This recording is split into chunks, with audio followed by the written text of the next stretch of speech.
What's going on, guys? Welcome to Magic After Dark. My name's Ryan Edwards. This is my co-host, Blaze Sarah.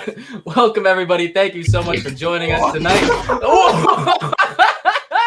This is the best intro ever. Wow, that was the craziest intro ever. Man, my was so powerful. I just knocked you straight out of your chair. That was intense. That was incredible. That is going on the blooper reels. I thought I was going to... I can't wait for the compilation of all of our intros. Oh, man, that was ridiculous. Right. I think telekinetics magic uses telekinesis, just launched you out of the chair, Matilda style. My chair. But welcome everybody to Magic After Dark. I'm gonna let you do the trailer or the intro. I can't even talk right now. Thank you for joining us. I'm so excited for tonight's episode. We have a really prolific magic creator and mentalist, as well as consultant and inspiration to many magicians, including myself. And let's welcome to the show, Mr. Asi Wind. Hello. How you doing, Asi? Asi, did you see that? Did you just watch that? I actually missed it. What happened? Oh. What just happened? We did our intro, and Blaze's intro was so incredibly strong, like telekinesis. It knocked me off my chair. The whole chair tipped back. Really? Really? Are you okay? I'm okay. I survived. It literally looked like someone just pushed you through the screen. You just got like launched. All of a sudden, it was just like, where is the chair? It's not here anymore. I'm going down. So it's funny. But we're alive. We're here, and thank you for joining us, Asi. So, how has everything been going with you recently? I know things are starting to reopen a little bit in New York. Yeah. I mean, yes. It's not normal. But it's getting there. Restaurants are open. You see a lot of traffic. Some people, a lot of masks. People still wearing masks, so that's gonna like New Yorkers are careful. And but so far, it's getting better. Yeah, not necessarily the case for Ryan over in Canada. It's still pretty locked down, but over here still in lockdown. We just got extended another 2 weeks. So wow. We are now into June, still into lockdown. So oh my gosh! Because what, the numbers are high still? Or is it like still very? I mean, the numbers in comparison to any state in America are super low. But in Ontario, they're like, we're at maybe I think 3,000 cases a day, something like that. And that's pretty high. Yeah, but that's for the entire province. So that's like out of 14 million people or something like that. Wow. And they're like, shut it down. Everything shut down. Because they want it to be. So what about vaccination? Are you on top of it or not really? They have a lot less access. Yeah, we are behind, but we are catching up now. I booked my vaccine yesterday. So I get it next Wednesday, actually. So next Wednesday night, if you tune in to Magic After Dark, I may be acting crazy. I don't know. We'll see. Yeah, you'll be. I did it. It's nothing. I just got my vaccine. but Yeah, for me it was really nothing. But how was your kind of adaptation to when everything shut down? Did you end up going the kind of virtual show route, or did you just focus more on creating? Like, what did you do when everything kind of closed down? Well, did a lot of thinking. First of all, I was one of the early birds. I got COVID early on. I did a show in New Rochelle, and in New York, that's where it erupted. And like a few days after, I see the place where I performed on the news. I'm like, what? I was just there. And they said, and then the guy who introduced me called me and said, hey, if you are not feeling well, just know that I have it, and so are 120 more people in the in the place. Oh my got gosh. it. And within days, I was sick as a dog, and I was the sickest I've ever been. And it was 2 brutal weeks, followed by another 2 weeks of recovery. Like I felt like gradually better, but I couldn't stand for more than 30, 40 seconds. It was really brutal. And then, of course, every show canceled, one after the other. And I didn't jump on the Zoom thing right away because I never really liked the format. I still don't.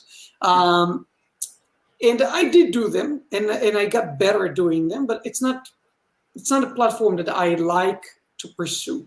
So I did use my time to finish projects that I always said, oh, one day I'm going to do those things. One of them was finish my book, which was Before We Begin. It's a book on pre-show, and it's at the print.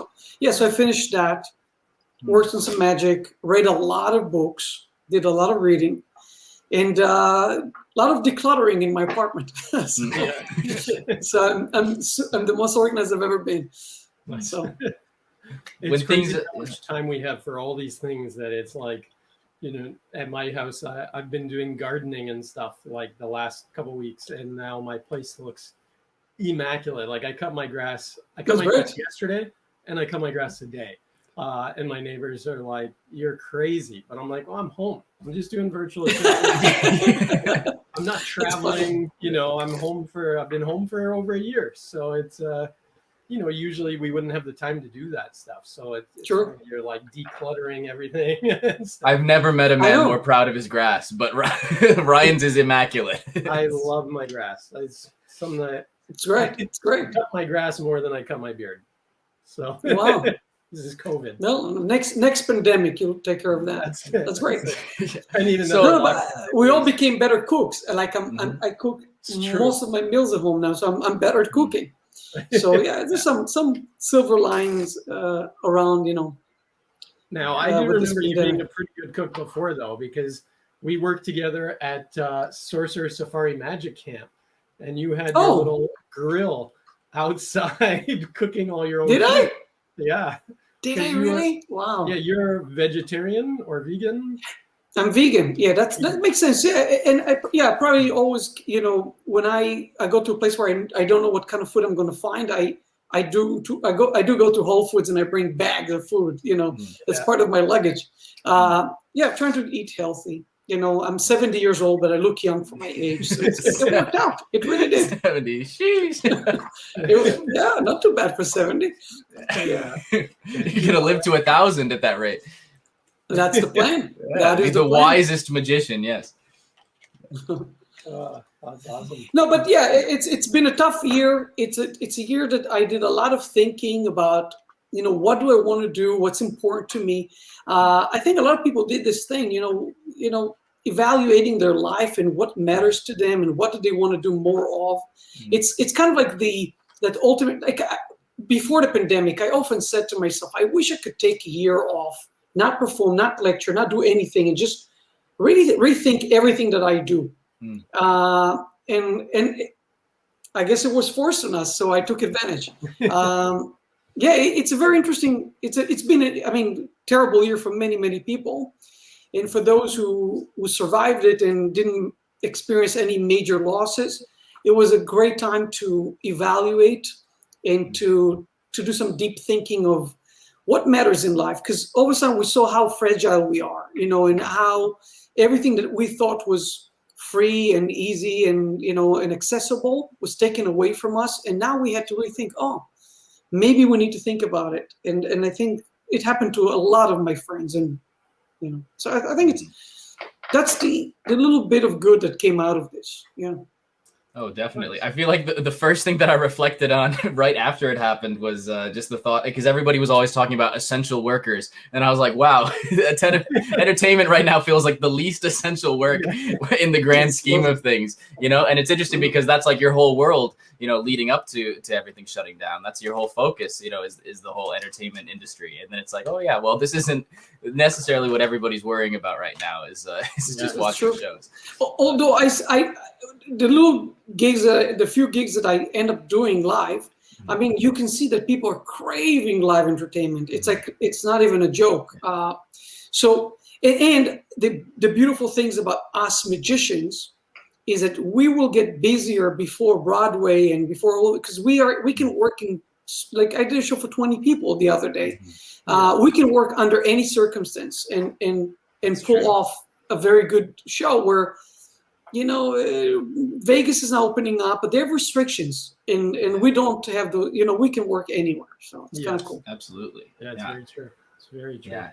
So it's interesting that you're kind of what you were working on during this. You were saying that you spent your time working on your book, and that's marketed towards magicians. And I feel like that's a kind of a specific category that you're in amongst magic creators and people that, are creating things and marketing them and then selling them to other magicians, not just keeping them to themselves and just performing, for what you do in your show. So what has that process been like, that kind of journey as being a magic creator in this community?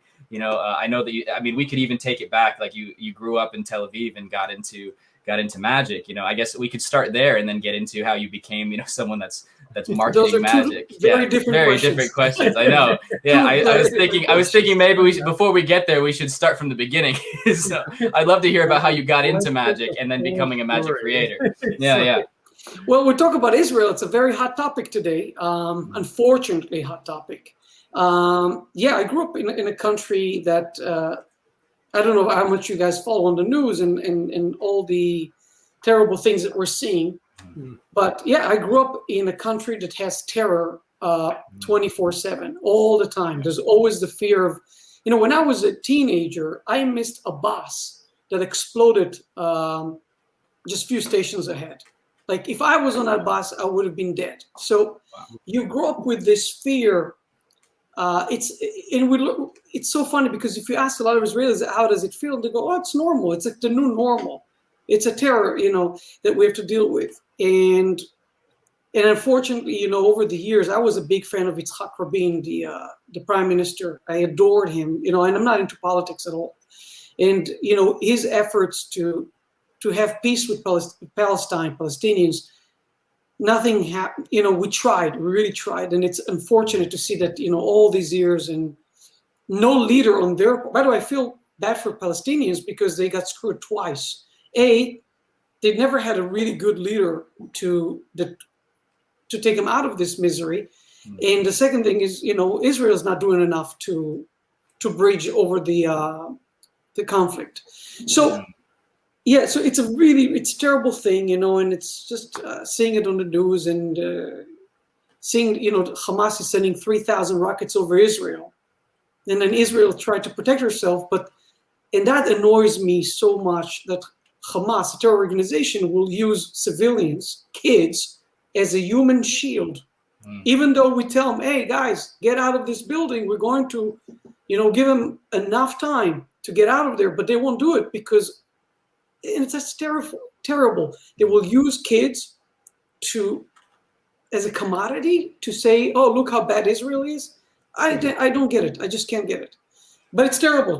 And every person who dies on either side is just terrible. And it seems like it's just centuries and centuries of just retaliating violence with more violence, and just this continuing, there is no tracing it necessarily back to a root. It's just constantly back and forth. Yeah, and the conflict basically goes all the way back to biblical time.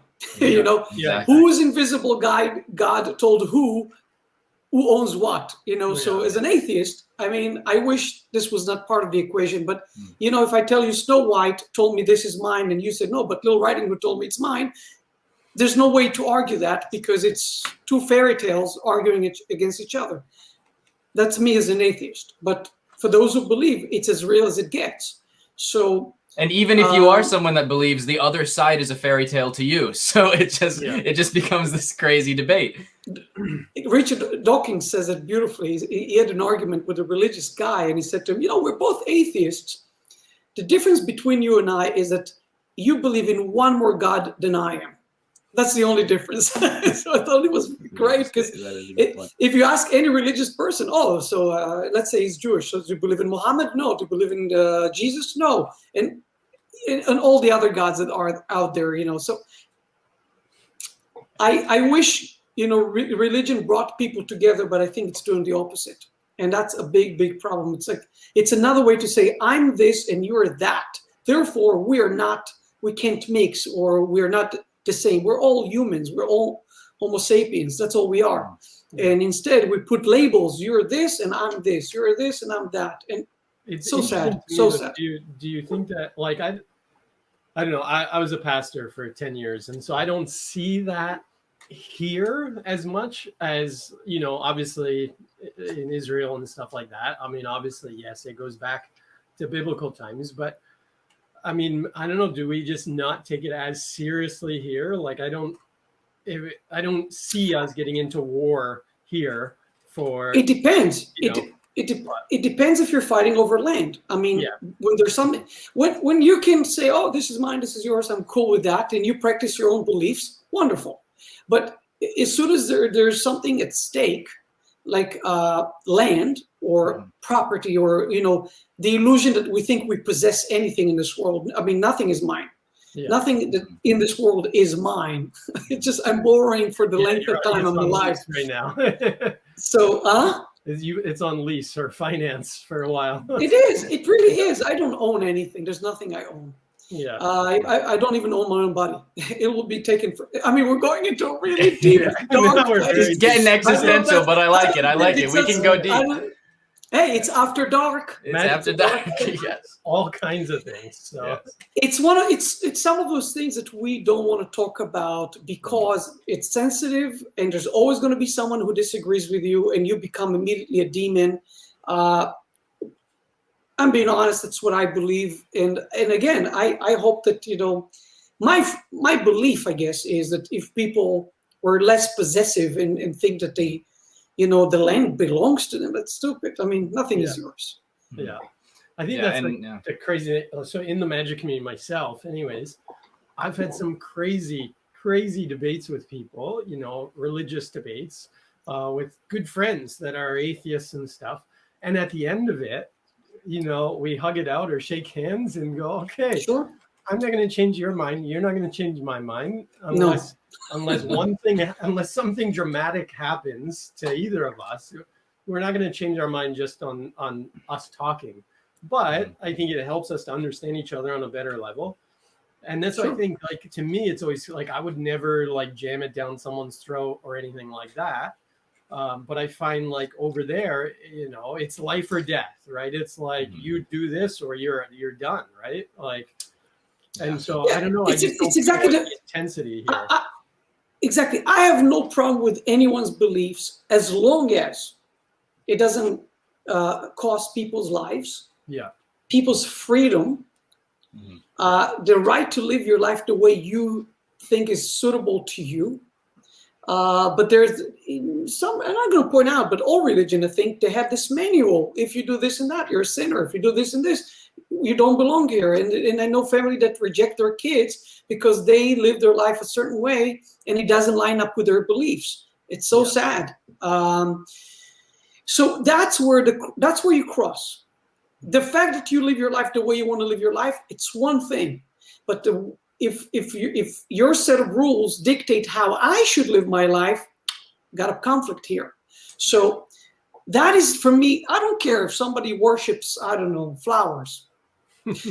Everybody can worship whatever they want. I worship my dog. I'm just kidding. But the point of it is that delicate line where, where your own practices are going to make crazy judgments on other people and act on it, that's where it becomes a problem, Yep. Yeah. So absolutely. Yeah. And there's also the element of like what you were just talking about. I think that everybody worships something, whether it's a religion or whether it's celebrity, whether it's superstition, astrology, any kind of thing. People fill that gap in some way. Yeah. Oh yeah. But I mean, not in necessarily a religious kind of worship, but people will idolize something. And the thing is, but what you're talking about in kind of like on Ryan's point about the fact that we don't see it a lot here, the kind of violence, for faith, but there is a lot of using faith to justify wanting to invade this land. It's like, I want this land, I want this power, this region, and I'm going to use faith to justify it. It's not necessarily that it's coming from, I think I need to, spread my faith, or that that it's coming from belief. Yeah. So when I came, I was going to say, I feel like over here, I don't, maybe just as Canadian, I don't know, maybe we're too polite. We say sorry about everything. I'm sorry, guys, I got to say it. But I think at one point we would, and I know you said obviously the government's, one good government, one bad government. But I think if it, if there's a land dispute, I know we have land disputes over here with, Canadians and then Native Americans, right? And there's always land disputes. But we don't fight for it. It's a government thing. You have your government, like we have our government, we have this. Because there's no religion there. Yeah, and well, there's still religion, but it's not like really. But it's not like we are. Yeah, it's not as. That's why I said it's not as intensified. I don't think like where with Israel, obviously, But again, it's a different thing because here's just it's a matter of America took over the land and they took it from the native Indians who lived here. Yeah, it was theirs, but it's not because their God told them it's theirs. That's the difference. It's a big difference. Yeah, that's true. What I want to say, there was something I want to say and escaped my mind. It will come back to me. But yeah, on that point, and again with what I was talking about of using faith to justify, back then there was this ideology of like manifest destiny. We need to keep conquering West. We need to keep moving forward and progressing and conquering all of this land and making it Americanized, and then using God as the justification for it. When it's like there's nothing in the Bible that says that you need to just keep moving west across North America and keep taking this land from the natives that are there. Exactly right. But it does talk about Israel. It does talk about it. It does talk about all it the time. Maybe that's the issue here, is that there's no mention of Ottawa. There's no mention of Ontario in the Bible, but there is mention of Jerusalem. Yeah. The good news is after COVID is finally all done, we'll all just be one world anyways. And I hope so. Yeah, I hope so. Maybe one day. We're on the brink of cyborg right now. So. Yeah, exactly. By the way, do we have other people watching this now? It's just us, the three of us. Oh, there's people watching right now. Yeah, and there's no comments. Are there commenting? There are comments. I mean, the last comment that we got. Yeah, I think people have just been listening right now. The most recent comment was someone asking about you guys talking about the vaccines, asking if your arm hurt and stuff, and people talking about vaccines. Oh, okay, but nobody went to religion. Interesting. Yes, if anybody has any questions for our guest, tuned in to watch magic, and they're like, "Whoa, hang on, we're biblical talk right now." I'm going to check how many followers I lost on Instagram. But that's how has that been for you recently? Because I know a lot of friends that are even talking to people like Yanai earlier today, and people that are from Israel, and the idea of people are going to judge you whatever side of the spectrum that you're on here. Whoever you're siding with, there's been a lot of vitriol that's being thrown at people, especially recently. And have you experienced some of that, of people sending you any kind of hate or things since the recent events? And I imagine that's pretty rough to deal with, especially because it's your family, your background. Sure. Here's something you guys don't know about, because again, all the news, and I'm not just putting a spotlight on Fox News, which is very biased, but also CNN. They're both biased. It's so annoying that there isn't a reliable source of news. Have you heard that today about 30, 40, I don't know if they're Palestinians, but they're Arabic descent, went to a restaurant in West Hollywood and asked, "Who's Jewish here?" And a few people just, us, what? And they beat the shit out of them. But brutal, injuries. And I searched the news. It was hard to find. On the other hand, you do see a headline: Israel kills 11 kids in Gaza. But you don't read a headline that says Hamas sent 3,000 rockets over Israel. You don't see that. So it is annoying not to see. By the way, I'm not saying that one should not be there. Both of them should be there. The Israeli attack, or defend, whatever you want to call it. And you need to see the other side as well. Okay, you need to see side by side and let people decide for themselves. By the way, and it's been like that the whole time with elections, with this and that. It's just annoying that there isn't a really good source of news that we can trust. Not on either side, by the way. People come to Magic After Dark, Asi, is to hear what's really happening in the world. We are the preeminent news source. All right, so let's drop the politics and religion. One thing I'll just throw out really quick with that is it's interesting how many people will criticize the opposite side and then we'll just be like, oh, it's so biased, all of their news sources. Everybody will, say about Fox News, and it's like that's coming from a news source that's equally as biased in the opposite direction. Absolutely. But I highly recommend checking out this news source online called Rising. It's called The Hill, and basically it has these two commentators. There's this woman, Crystal Ball, who's a liberal, and then there's her co-host Sagar Enjeti, who is I think he's of Indian descent, but he's a Republican. So they're going back and forth, and they're co-hosting it together, and they're going at each other. And I feel like it's a good source because it's rather balanced. Between the two of them lies the truth. Somewhere the truth is in the middle. Yeah. It's a little yin yang kind of effect. You get the truth. But I'm reading the comments. Nobody wants to talk politics. Everybody wants to talk about magic. Everybody's skipping through it. So somebody mentioned your new book. My new book. Let's talk about something serious now, okay? Something really serious. My new book. Yes. Where can people purchase your new book?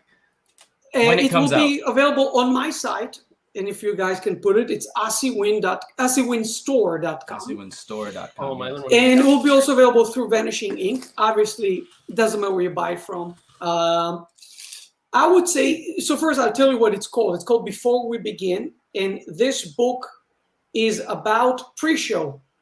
And I feel it's one of the most neglected methods in mentalism and in magic in general. And a lot of people are afraid of it because we've seen it being butchered. People getting caught by, hosts on TV who say, you mean what I wrote a second ago on my piece of paper? Or you mean what you told me to do? And people are really afraid of that. So the book basically tells you how to prevent those things from happening, first of all, to really decrease it to almost nothing. And then even if it happens, how to get out of it in a very elegant way.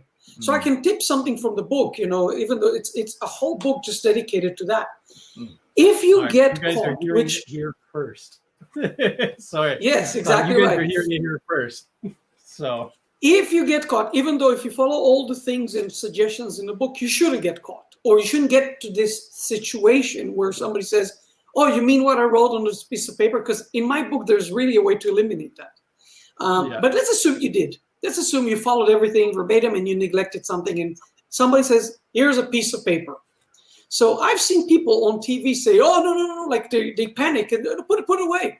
No, take a deep breath and say, yes, what I told you to write before the show, and please confirm to everybody in the audience. Did you do it by yourself? Yes. Did you share it with anyone? No. So obviously did not even show it to me. Correct. And where did you do it? In the bath? Oh, you wrote it in the bathroom. Oh, interesting. And did you write this? Go with it. Go with it. And because if you show that you are really hysterical or afraid of it, then the alarm goes off. But if you look very relaxed and fine with it, even though, again, according to the book, you should not even get to that point, then you shouldn't be in that situation. Now, the book really has all these rules and ploys to create the illusion that the information that they wrote on a piece of paper was thought of right in the moment, right in the spur of the moment. And the idea of changing their mind, you create the illusion that they can change their mind, even though they can't. So that ploy is there. I had the privilege of having a few good friends who know pre-show contribute to this book. Lots of ideas that are not just mine, but also other people that are very smart.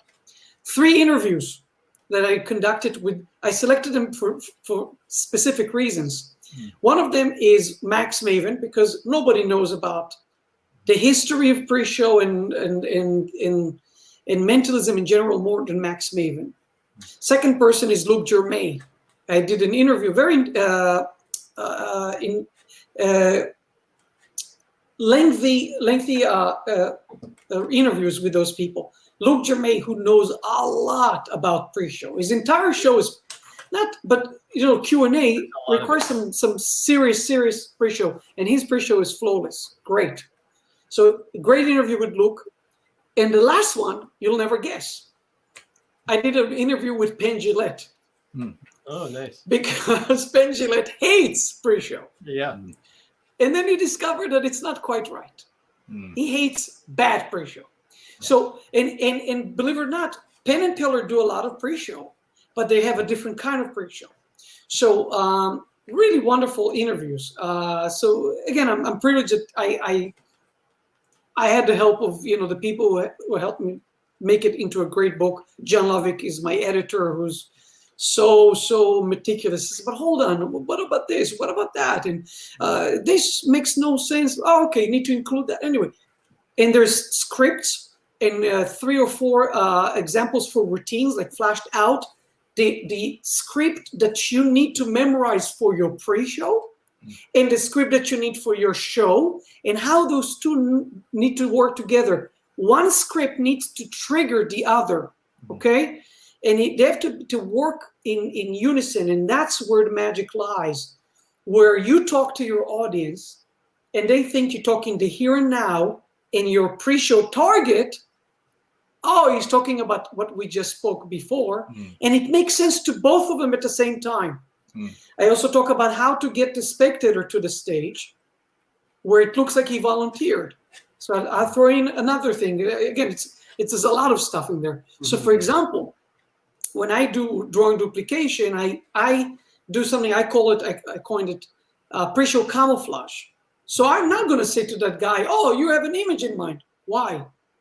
I never seem to ask him. So I say, everybody, please think of an image. Think of an image that reminds you of childhood. Now, I know some of you already have an image, such an image in mind, correct? And I just glance for a second towards my target. And he understands, already have, the word already is great for 2 seconds ago, and it's great for an hour ago, correct? And I say, if you already have, please raise your hand. And now my target is going to do this. And I'm going to say, oh, okay, you're among the first to raise your hand. Why don't you join me on stage? He volunteered. So these are all tiny little things that really make a difference, correct? And the idea of restricting his role on stage. I say, I don't want you to help me too much. So you're going to just say yes or no in the next following moments, because I don't want you to help me. I don't want people to think that you somehow telling me what you wrote. So just yes or no. Did you blah, blah, blah? Yes. I don't give an opportunity to say, oh, you mean the paper? And then you're like, no, put it away. That is true. We've seen too many of those clips online. So bad. Oh, there exists. So it's only on the surface. I also talk about not to abuse the method. If your pass sucks, it doesn't mean that doing a shift or a pass is a terrible idea. It's a wonderful move, but it needs work. So pre-show is a complex thing. It's mastering script, mastering audience management, directions, and really seeming very laid back, as if it's not contrived. The information should not seem contrived. Yeah. It should seem like it's very loose, but even though it's not. So it's a delicate line. That's why it's a whole book on this. Yeah. Anyway, that's my tangent. I do a lot of pre-show in my show, especially when we had the residency. Because originally I did none in the show, and then I would do everything on stage, and I was like, okay, we only have 45 minutes, and then we got to turn the show around, so let's start doing a lot of pre-show. And it was amazing how much information I could get from people just having the casual conversation. Like I would go, first people would come in and I would talk to them, and so let's assume I'm going to do like a pet's name or something, right? And I'm talking to them about it. Okay, I want you to write this down, da da da da da. And then I'd go, yeah, if you have like a bird or a cat or something, they go, oh, I have a dog. Okay, perfect. Now I've already locked that information in. All I want is the name. That's all I care about, right? So they've written down the name. Then I'm like, oh, well, yeah, I've got a couple dogs at home as well. I've got 2 French bulldogs. And then immediately they go, oh, I have like a Cocker Spaniel. I'm like, okay, perfect. You have a dog. It's a Cocker Spaniel. So now I know what that dog looks like, right? Yes. The name. So now I'm gaining all this information from them. All they've done is write down a name. When they get on stage and I'm now telling them this stuff, they're shocked. I'm like, I want you just to visualize it. This is a big dog. This is a bigger dog. Yeah. And they're like, yeah. Right. And it's really how much information you can get from people pre-show that they Of can't. course.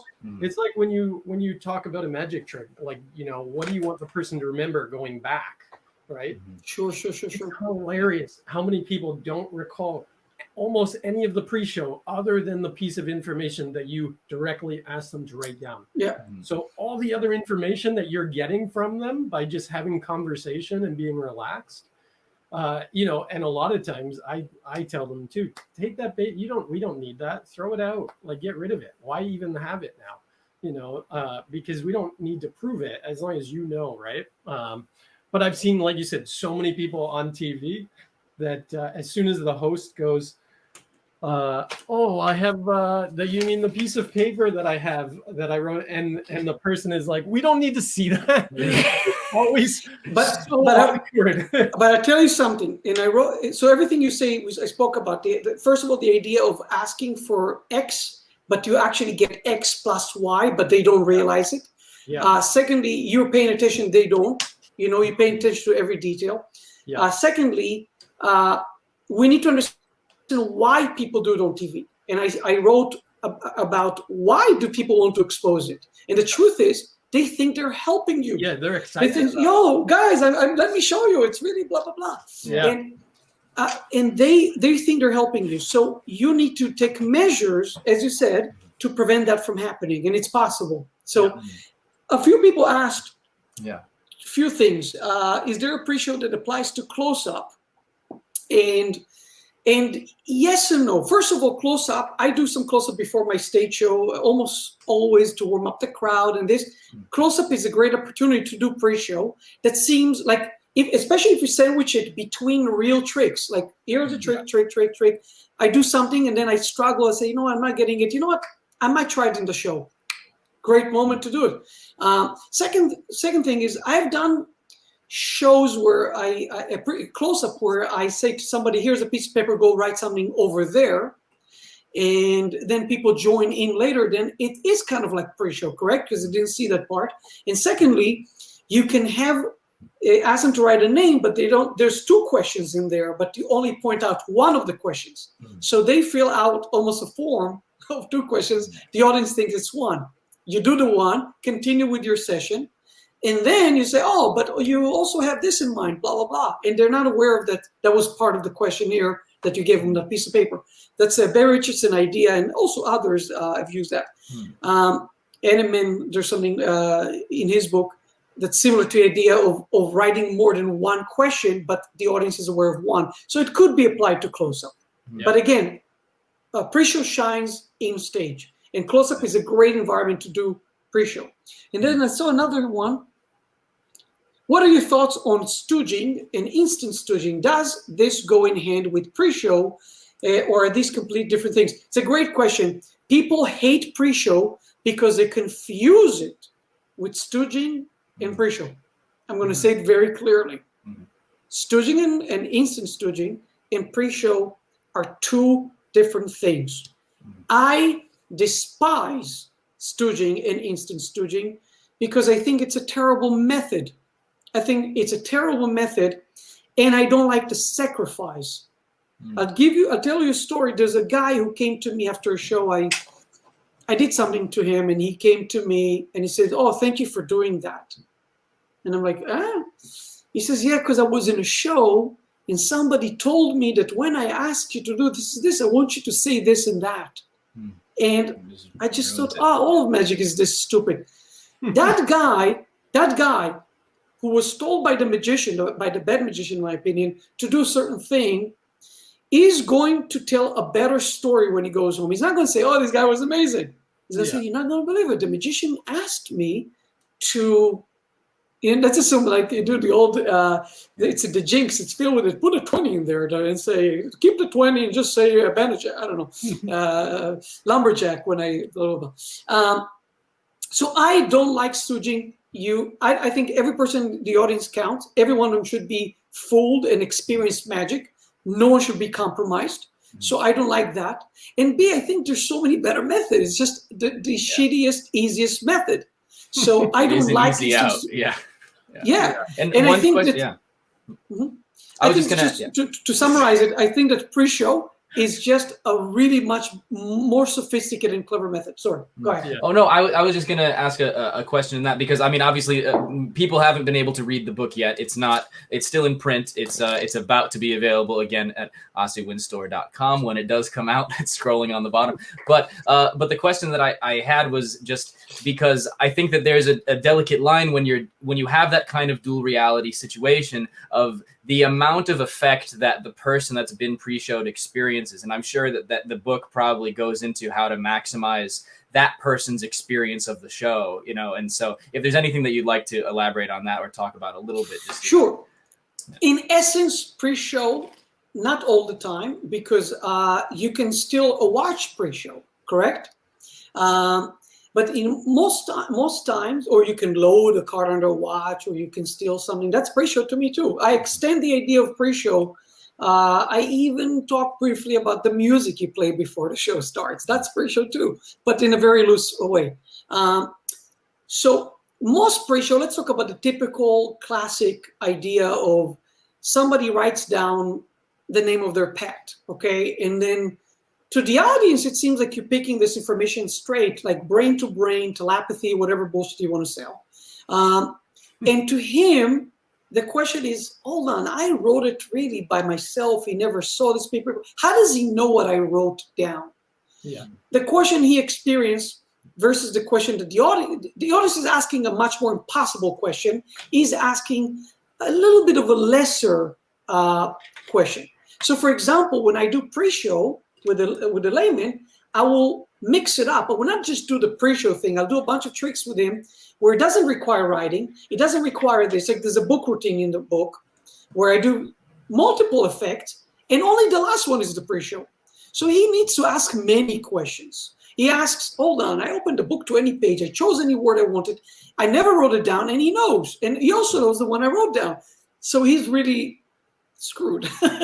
So it's really about structure, and I'm okay with the dual reality, the idea that the audience experiences X and the audience, your spectator, your target experiences X and the audience experiences Y.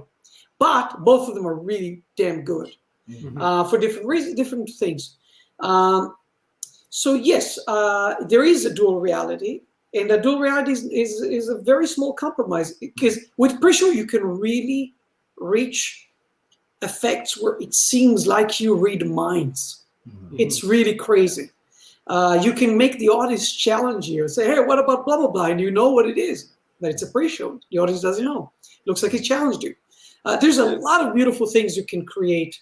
And again, your target, your pre-show target will be just as amazed. Don't compromise. It's not like he's going to go because I always think if you do a trick on stage and the audience goes, wow, this is crazy, but your spectator on stage is like, okay, that's cool. Like no reaction. Dead. Your spectator needs to amplify the effect. If he's not going, what? There's no effect. Yeah. So he really needs to be genuinely amazed, and that's showmanship and everything else. You need to get them to that place.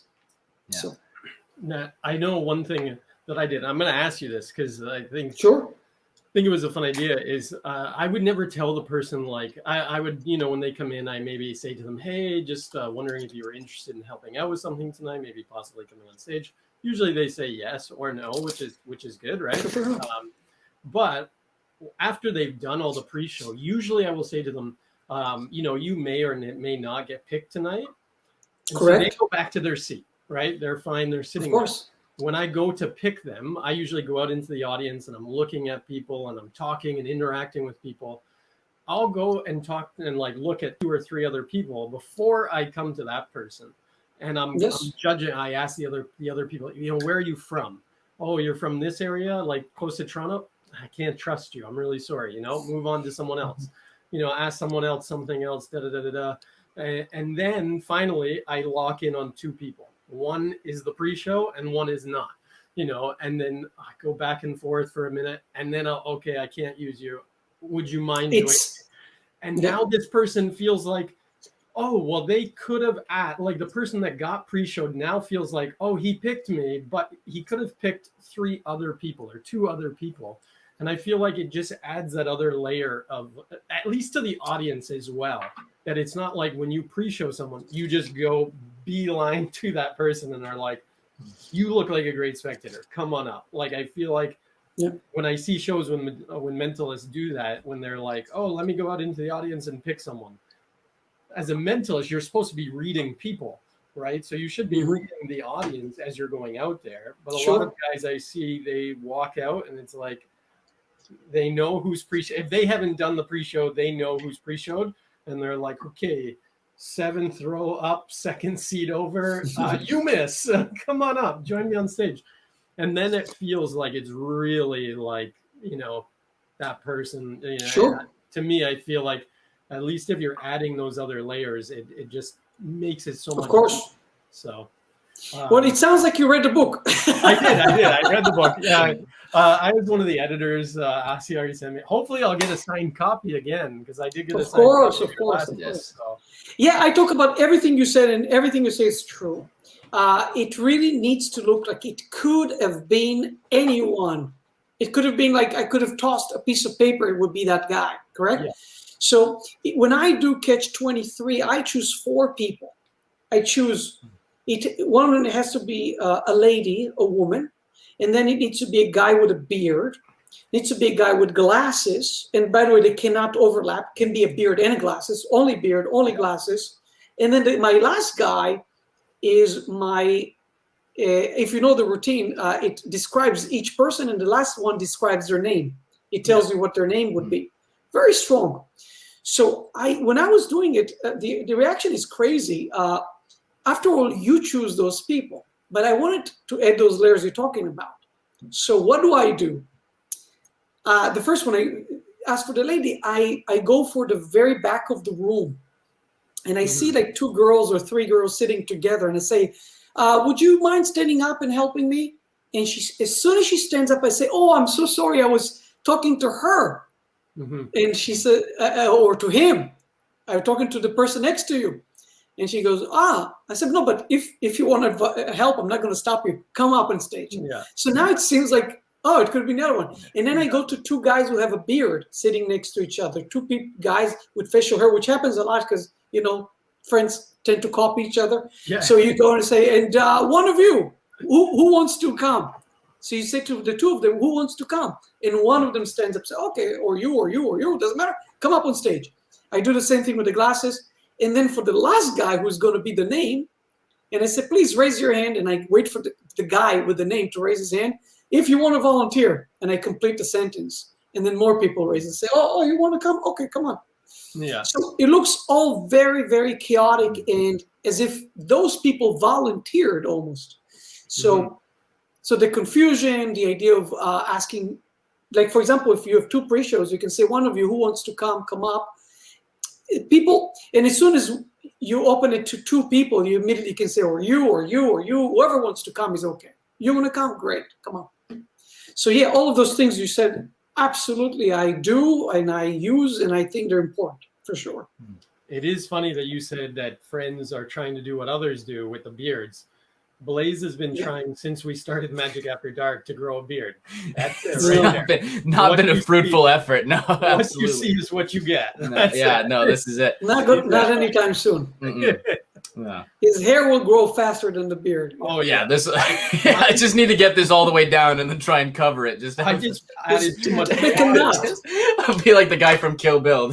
Yeah, that's funny. I just added too much water on top, and it started to slowly melt back through the face. Your hair is just shifting. It's going to different places. Yeah. It's going to come off eventually, and it'll just be a long beard. It looks migration, really cool. Gentrification. Yeah. It's moving down.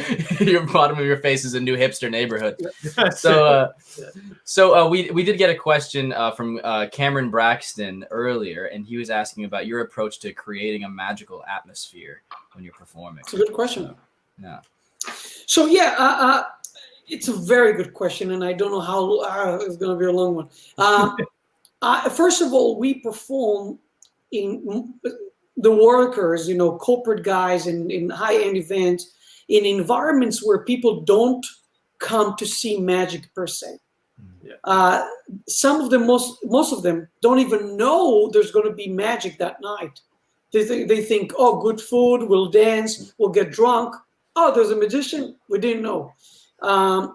So yes, you have a lot of work, and just to contrast it, when you go to the Magic Castle to see a show, it's very different. People go to see magic. Oh, there's this food and drink, but we're going to see magic. Or if we go to see a Broadway show or a real, run of a magic show like Darren Brown on Broadway or Derek Delgadio or whatever. So very two different things, or a festival, whatever. And if an act does really well at the castle, it doesn't necessarily mean that it's going to do great when you go back to your corporate shows because of that element. The people are going to be excited for magic. If you don't do well at the castle, you suck. Because they are the easiest audiences. Yeah. They're easy because they come with open minds and craving. They want to see magic. They really do. So like half the job is done. Now let's talk about what he talks about, which applies to is to create this magic atmosphere. And the short question is, your show needs to be damn good and calculated, and you need to think about every little thing and how to lure them in. Juan talks about it in the Magic Rainbow, about how every trick needs to have a hook to make you want to see it, make you curious about it, correct? To create some sort of curiosity. And there are many, many ploys, for example, to create this thing. I'll start with the obvious ones. If you, bring an envelope before the show, and it's sealed, and you say to the audience, there's something here that's very important about every single person sitting in this room, but not yet. And now that's a hook, correct? It's a simple hook. Or if you say,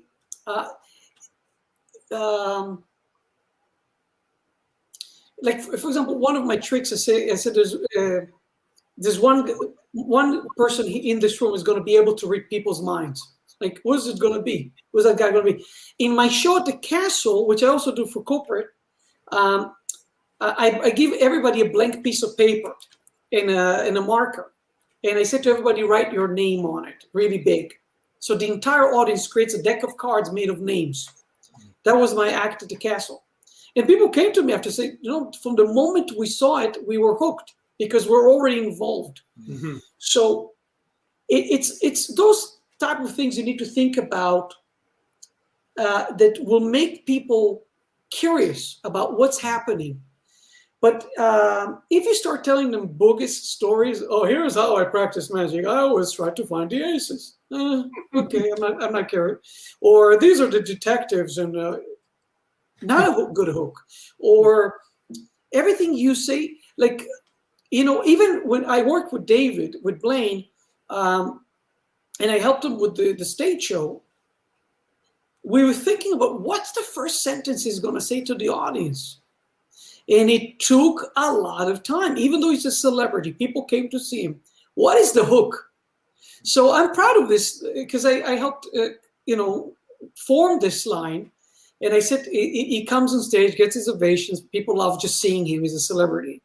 And he says, guys, for the last 20, 30 years, whatever, I've been doing magic on TV. And if something goes wrong on TV, we just cut it out. It doesn't make air. If something goes wrong tonight, it's here to stay. You'll see it, So it's already a hook. Oh, because we know Blaine is doing dangerous things. We know he's putting his hands, his well-being on the line. So we get it immediately. It's a hook. Oh, fuck. Yeah, it could happen tonight.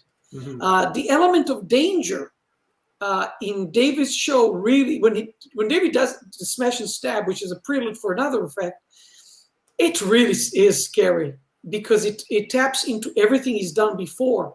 It's a believable, but if you see somebody with a tie and a suit and he's all polished and he's doing the card tricks and this, and now he does smash and stab, I'm not buying it. You're not the guy. You're not the guy who's going to sacrifice his hands. Yeah. But David Blaine is a maniac. Of course he's going to spend it. You know, we've seen what he does. Yeah. It blurs the line between, you know, between the stunts and the magic. Yes, and effects. it's character driven. You know, we've seen him stab his hands. We've seen him pull teeth out of people's mouth. We've seen him, you know, hang himself, you know, upside down. We've seen himself in a cube of ice. We've seen him do those things. So anyway, those things then are, so going back to the magic atmosphere, it's about everything, you know, the hook, how do you hook them in? How do you lure them in? How do you make them believe or that they should pay attention to you? And also, I talk about this a lot in my workshops, is that you need to educate people what is impossible. They don't know what is impossible. So, and Juan, again, I'm going to quote him too much, I guess, but he's my biggest mentor. Juan is very good at educating the audience as it goes at what is amazing. So back in the day, Juan used to do triple mnemonicosis. If you don't know mnemonicosis, it's the greatest trick in the book, in mnemonica. Yes. And what it is, it's a stack, and it's a hybrid of a stack with the trick that cannot be explained. And it's a miracle. I've seen him get standing ovations with it, and I use it myself. I love that trick. But back in the day, he used to do it 3 times in a row. And he used to do this. My poor imitation of Juan. He would say, okay, I'm going to look away and you say stop. And whenever you say stop, you think of a card. And does this. And somebody says stop. Okay, great. And then he goes to the second person. He says, oh, you're probably thinking, why do I riffle? Maybe I do something. So you riffle. And he goes away and the guy riffles. And he goes to the third guy, says, oh, you're probably thinking, why am I holding the cards? I don't need to hold the cards. And the guy says, yeah, no, I hold because otherwise they fall down. It's a good laugh. He says, no, you hold the deck. You riffle and I don't look. So it's the same thing, by the way. It doesn't make any difference. Now he gives him the deck. He walks away. The person does this, looks at the card. So so he's basically telling the audience, there is a difference if you choose the card like this, or you riffle, or you take the deck. And I do this a lot in my show where I'll have a deck of cards and I say, take the cards and select anyone. And as soon as he's about to take the card, I say, no. You probably think that I can make you take a specific card. You think that magicians do that. You take the cards and you take a card. And as soon as he's about to take it, I say, no. You probably think I can see something. I want you to leave this place. Walk out to any room, the bathroom, a different room, I don't care, the roof, the attic, the basement, and I want you to make sure you're not being followed. There are no cameras, nobody around you. Only when you feel secure and safe, you look inside and memorize one card, and then come back. So, but I don't say it immediately. I give all the alternatives of how he could have done. So I'm educating him what is amazing. Conditions matter, correct? Or I do the thing over the phone, but I get to it slowly. I don't immediately say, everybody take your phone. I excel. I say, guys, I'm going to read someone's mind who's not even in this room. Somebody who lives miles and miles away from here, maybe a different country, continent, if you dare. You're going to call somebody and I'm going to read his mind from here. You know, this is before Zoom shows. And then it's becoming a big deal. Now people go, oh yeah, it is more, that is more difficult, you know? So anyway, I told you it's a great question with I can go on and on of how do you create a magical atmosphere? All of these things, you know, matter. Every little bit of it, the conditions, the educating the what's amazing, setting the tone, luring them in, making them want to see the trick. All of those things, and then way more things, correct? Yeah, well, because you're kind of setting the stakes so that then you can raise them. That way things kind of continually escalate. Otherwise, it just kind of stays at the same level of impossibility the whole time, and there's no emotional, you know, journey that people are going on. The truth is, people don't care about card tricks. They don't care if you find their card, but the masters make their audience really like what the fuck? I really Yeah. they feel it because it becomes a symbol to something greater than that. Yeah. You know. So, Definitely. It's interesting. So two things. First, I know you were talking about the playing cards and writing people's name down and stuff, and you did that at the castle. But I remember hearing, I didn't, so I've seen you perform live, but your show, but only at Sorcerer Safari, the whole show, right? wow, that was how many years And ago? That was years ago. It's probably 7 years ago now, something like that. But, and then you had your show in New York City, but I don't live in the States, and so I didn't get to see it. But I do remember hearing that during the show, or at the end of the show, you would name every single person in the audience. It was the second thing I did. Second thing. Okay. So I remember you doing that. And I remember when I heard about it, I said, oh, that's pretty cool because, you know, like hard. Oh yeah, crazy hard. But I remember hearing a long time ago that your name is the only thing that you own because it's the only thing that was given to you from the day you were born till the day you die. And it's the most important thing to people. So to take that out and to then just name everybody in the audience, I thought was super, super cool. So kudos on that first, because and then when you said you were doing it with card tricks and with the names on it, it reminded me of that, and I said, oh yeah, that was neat, because again, you're giving the audience that feeling that they're important to the show now, which I think is really cool. The other thing is I used to do in my old show.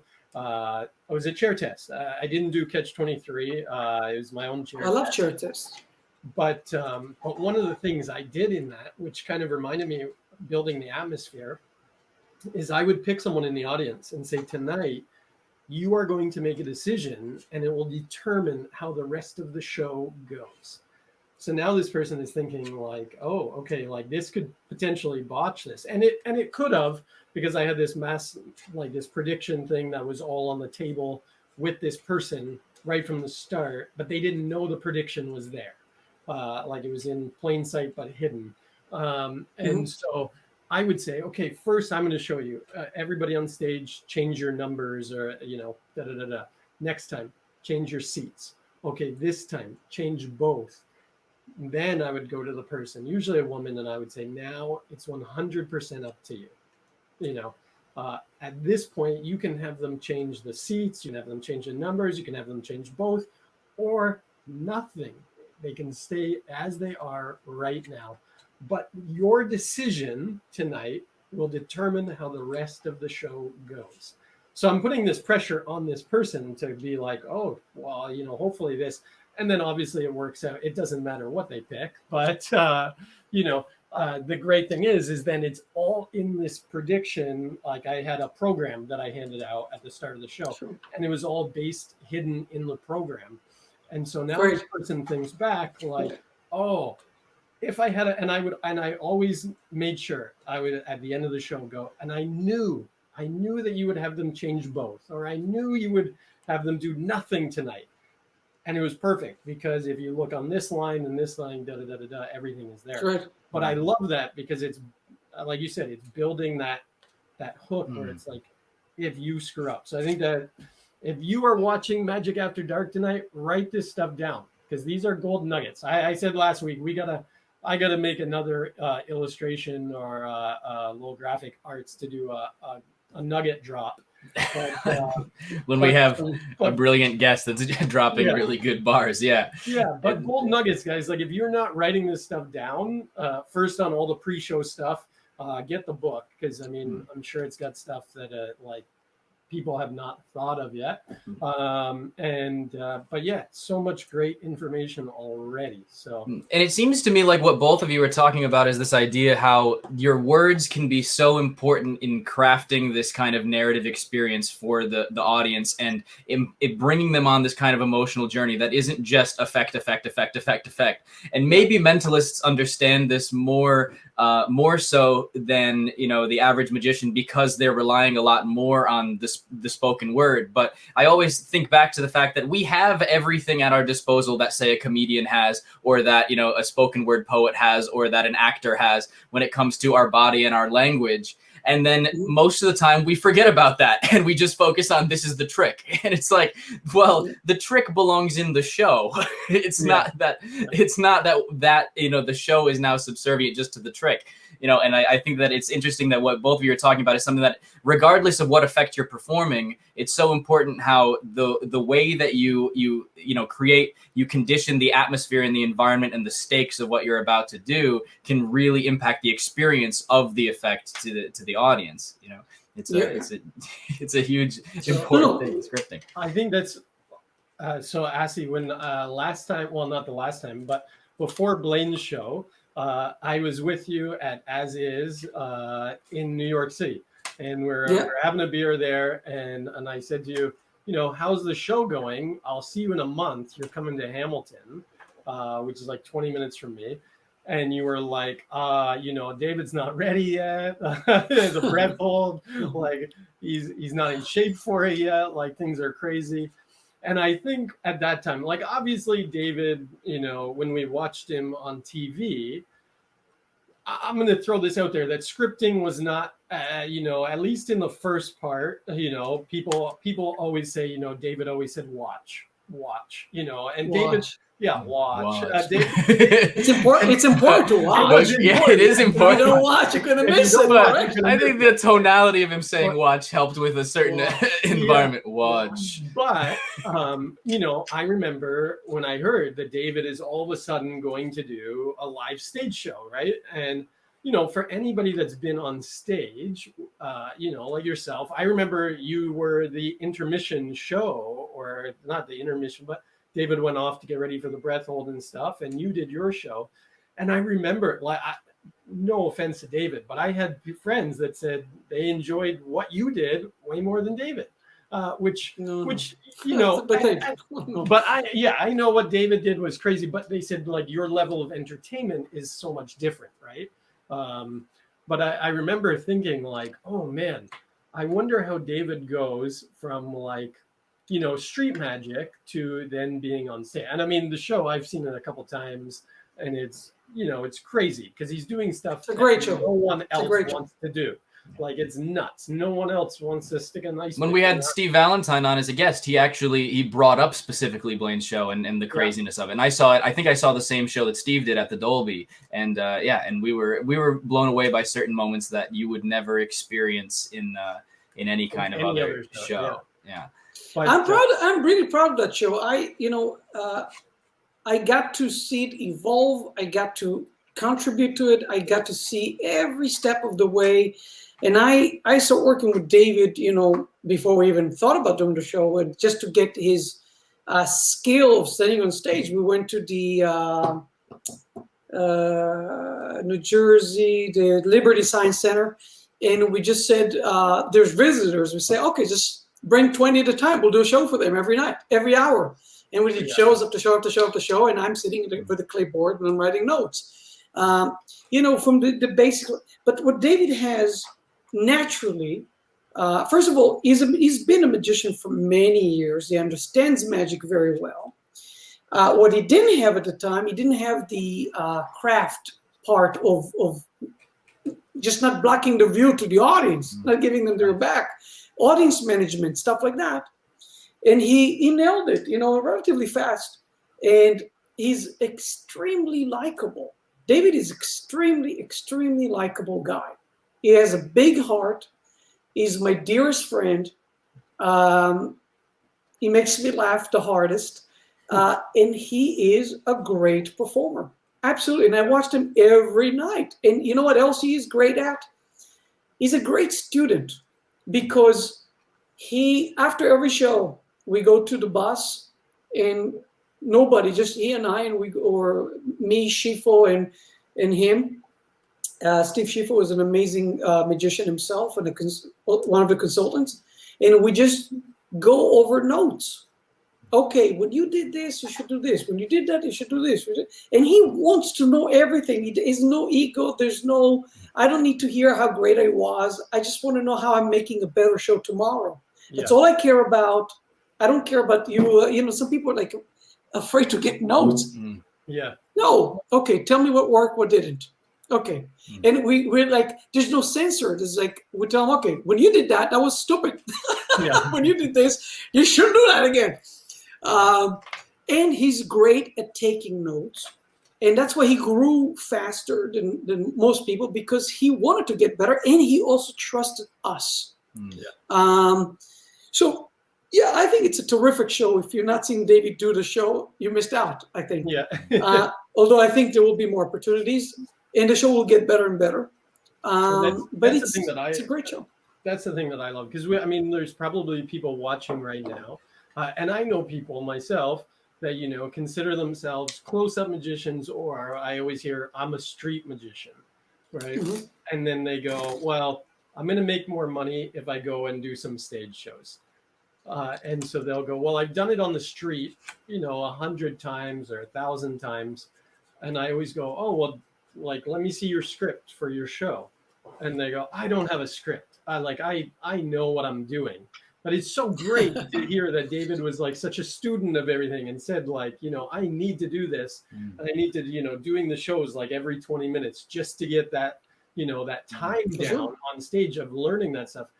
Because I think that's probably one of the hardest things, is to watch a magician on stage that doesn't know blocking, that doesn't have a script, that, you know, because and we've talked about it numerous times on here about scripting and stuff, and how important it is to have scripts, even if you're doing close up, you know, because then you can go off of the script when there's those moments, right? But you can nail, when you're going to talk, you know, you're nailing it every time, because that script has been worked on and refined so much, right?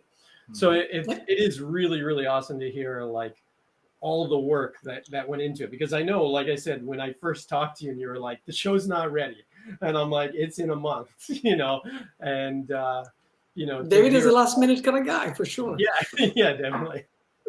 But he rose to the occasion. But that is also amazing that you guys took the time and went in and it did that Liberty kind of run of just do as many shows as possible, just get the reps in, because it wasn't the show, by the way. It's different tricks, just to understand what it's like to do a show where you need to project to others. You know. Yeah, because it's almost like going to the, like, if you only do a specific kind of genre of magic, like if you only do close-up or street performances and like walk-around setting, and it's almost like going to the gym and you only have done bench press ever, and then you try to deadlift something and then you just have no back, you can't do anything. You know, it's like, because when you step out on stage, it's just a totally different environment. All those reps that you had in from doing a walk-around setting kind of don't apply in the same way. You got comfortable doing magic and you understand magic as a whole, but when it comes to, you know, having a stage presence, it really takes like starting from the ground up. Well, and I love that your book talks about that a little bit as well. Like, you know, when someone comes up on stage, if they're going to pull out the piece of paper, right? When you're doing street magic on or a TV show, that doesn't, if the person pulls out, okay, well, that's great. We just don't use it, right? So now David has to learn like all of this, like, you know, how do you, and I tell, you know, up and coming magicians all the time that ask me stuff like that, like, oh, you know, I'll say, oh, you know, how many shows are, you know, how much are you performing and stuff? Oh, you know, I've performed like 100 shows. I'm like, oh, really? That's amazing. Well, yeah, I did some stuff for my buddies at school, and I did this and I did that, and none of them are really like on stage corporate things. And but they count. They do count. It's good opportunities. Yeah. But I do say to them, like, doing street magic compared to being on stage in front of a big live audience, it's a different beast, because like you said, if someone on the street goes, oh, hey, you know, look, the piece of paper is here, maybe 3 or 4 people see that, right? Where on stage you could have hundreds of people, and then it's like, what do you do? And so just getting those reps in, like you said, of doing the 20-minute shows, that's amazing, just to be like, okay, something could go wrong here, or, oh, I didn't think people would react this way and stuff like that. So yeah, I love that. I think it's really, really awesome. I will say a few things. First of all, even doing pre-show for TV is very important. So there's a whole chapter for TV, and I distinguish between things that you have complete control of, it's your special, and being a guest on a talk show. So even with the TV show that we did, where it's for celebrities, you really get one take, and unlike the previous specials where you can record the same trick 1,000 times and choose the best take, if you go to, I don't know, Johnny Depp, you pretty much have one take. Okay, that's it. Yeah. Or Emma Stone, or whatever. So even then, the pre-show needs to be, if there is pre-show, it needs to be very thought out, well thought out, and you can't just wing it. You can't just rely on the cutting. And with David, we only use one camera. So cutting it is a bitch. Yeah. One camera. There's no cutting really. I mean, there's some cutting for just killing the dead time, but you can't really cut a trick, in that sense. Because then the integrity is kind of, in the audience's mind a little bit out the window. Yeah. But I don't know. And David really wants the trick to feel the same as it was live. That's very important. And I will say one last thing about the reps. I found from my experience that the fastest way to grow as a performer is a place like the Castle, because you do 4 shows a night for a week. Yeah. And I remember that when I went to the Castle the first time, which was like, I don't know, 12, 13 years ago, my show sucked. It was terrible. And I remember at the end of the week, I made such a progress because, and again, you have to be the kind of guy that, take notes every show and let's try this way, let's try this. Oh, this doesn't work, let's try that. Let's move them apart. Maybe the order is wrong. Maybe I should open with that and close with that. Maybe I should do it, whatever. And when you do a show, correct? And then a week after you do the show, whatever you learn in that show is fading, and then you do this again. But when you do it back to back, audience comes in and out. Oh my God, it's heaven. So I don't know how you create this scenario, because not everybody's going to get booked to the Castle. But if you can get those opportunities to do multiple shows, and by the way, I don't know, maybe there's a place where you can say, okay, let's do 3 shows, and we'll do only for 20 at a time. Do them. It's better to do the reps back to back than to do it, one big show for everybody. Yeah. So repetition, and less time between shows is better. Absolutely. No, that's very true. Because in the in-between moments is when everything, you're like, oh, okay, I don't care. And then you just get back into the habit of doing it the same way you've always done it. Right? Not and keep greasing the wheel. Don't, have time to get rusty in between. Yeah. But I'd love to bring things back. Even a week is too much. Yeah. So, oh, no worries. I would love to bring things back because we had some questions about things like, you mentioned Juan as one of your mentors, and someone was asking about your mentors and things. So I'd love to bring it back to the question that I had a while ago when it comes to what got you into magic back in Israel, and then your move over to America and this kind of journey as a magician. So I'd love to hear how it started, and if you had a mentor back in Israel. I had teachers. They're mentors in a sense. My true mentors, I always say, are 3. Like, if I had to choose 3, it would be Chen Canasta, Juan Tamariz, and can you guess the third? Well, someone said Tommy Wonder is great. Exactly right. Exactly right. That they compared you to Tommy Wonder, saying really. Well, so then it's not a fluke. Tommy Wonder is a huge influence on me. As a matter of fact, the whole Full of Space that I did is influenced by Tommy Wonder. I don't know if that story is known by now or not, but when I saw the Nest of Boxes by Tommy Wonder on the L&L Publishing videos, which I recommend anyone should see, I remember that the explanation was more amazing to me than the trick. Like, I would watch the explanation and go, what the fuck? Like, what? Have you seen it, Blaze? I haven't. Have you seen that video? No, I haven't. Make it a priority to see it, okay? Because the level of detail that he goes through with that nest of boxes, whatever you will call it, object to impossible location, is crazy. It's the work of a maniac who's like there's a little sound when the two pieces meet together with the magnet. So how does he do it? He does that where the turn of the key is going to cause this to just crazy, just crazy. So I found that my close friends, I'm like, I want to show you something. And I show them the trick. Say, okay, now I'm going to show you how it's done. And I played the Tommy Wonder explanation, and they got it. This guy is a maniac. Oh my God, he thought about this and this and this. Oh my God, I can't believe it. Yeah. So the idea was that there's a beauty. There's not most tricks are brutally ugly, correct? The method is ugly and stupid. It's a piece of thread. It's a magnet. Okay. But some tricks are really sophisticated. There's some of them are really like clever, James Bondy, beautiful.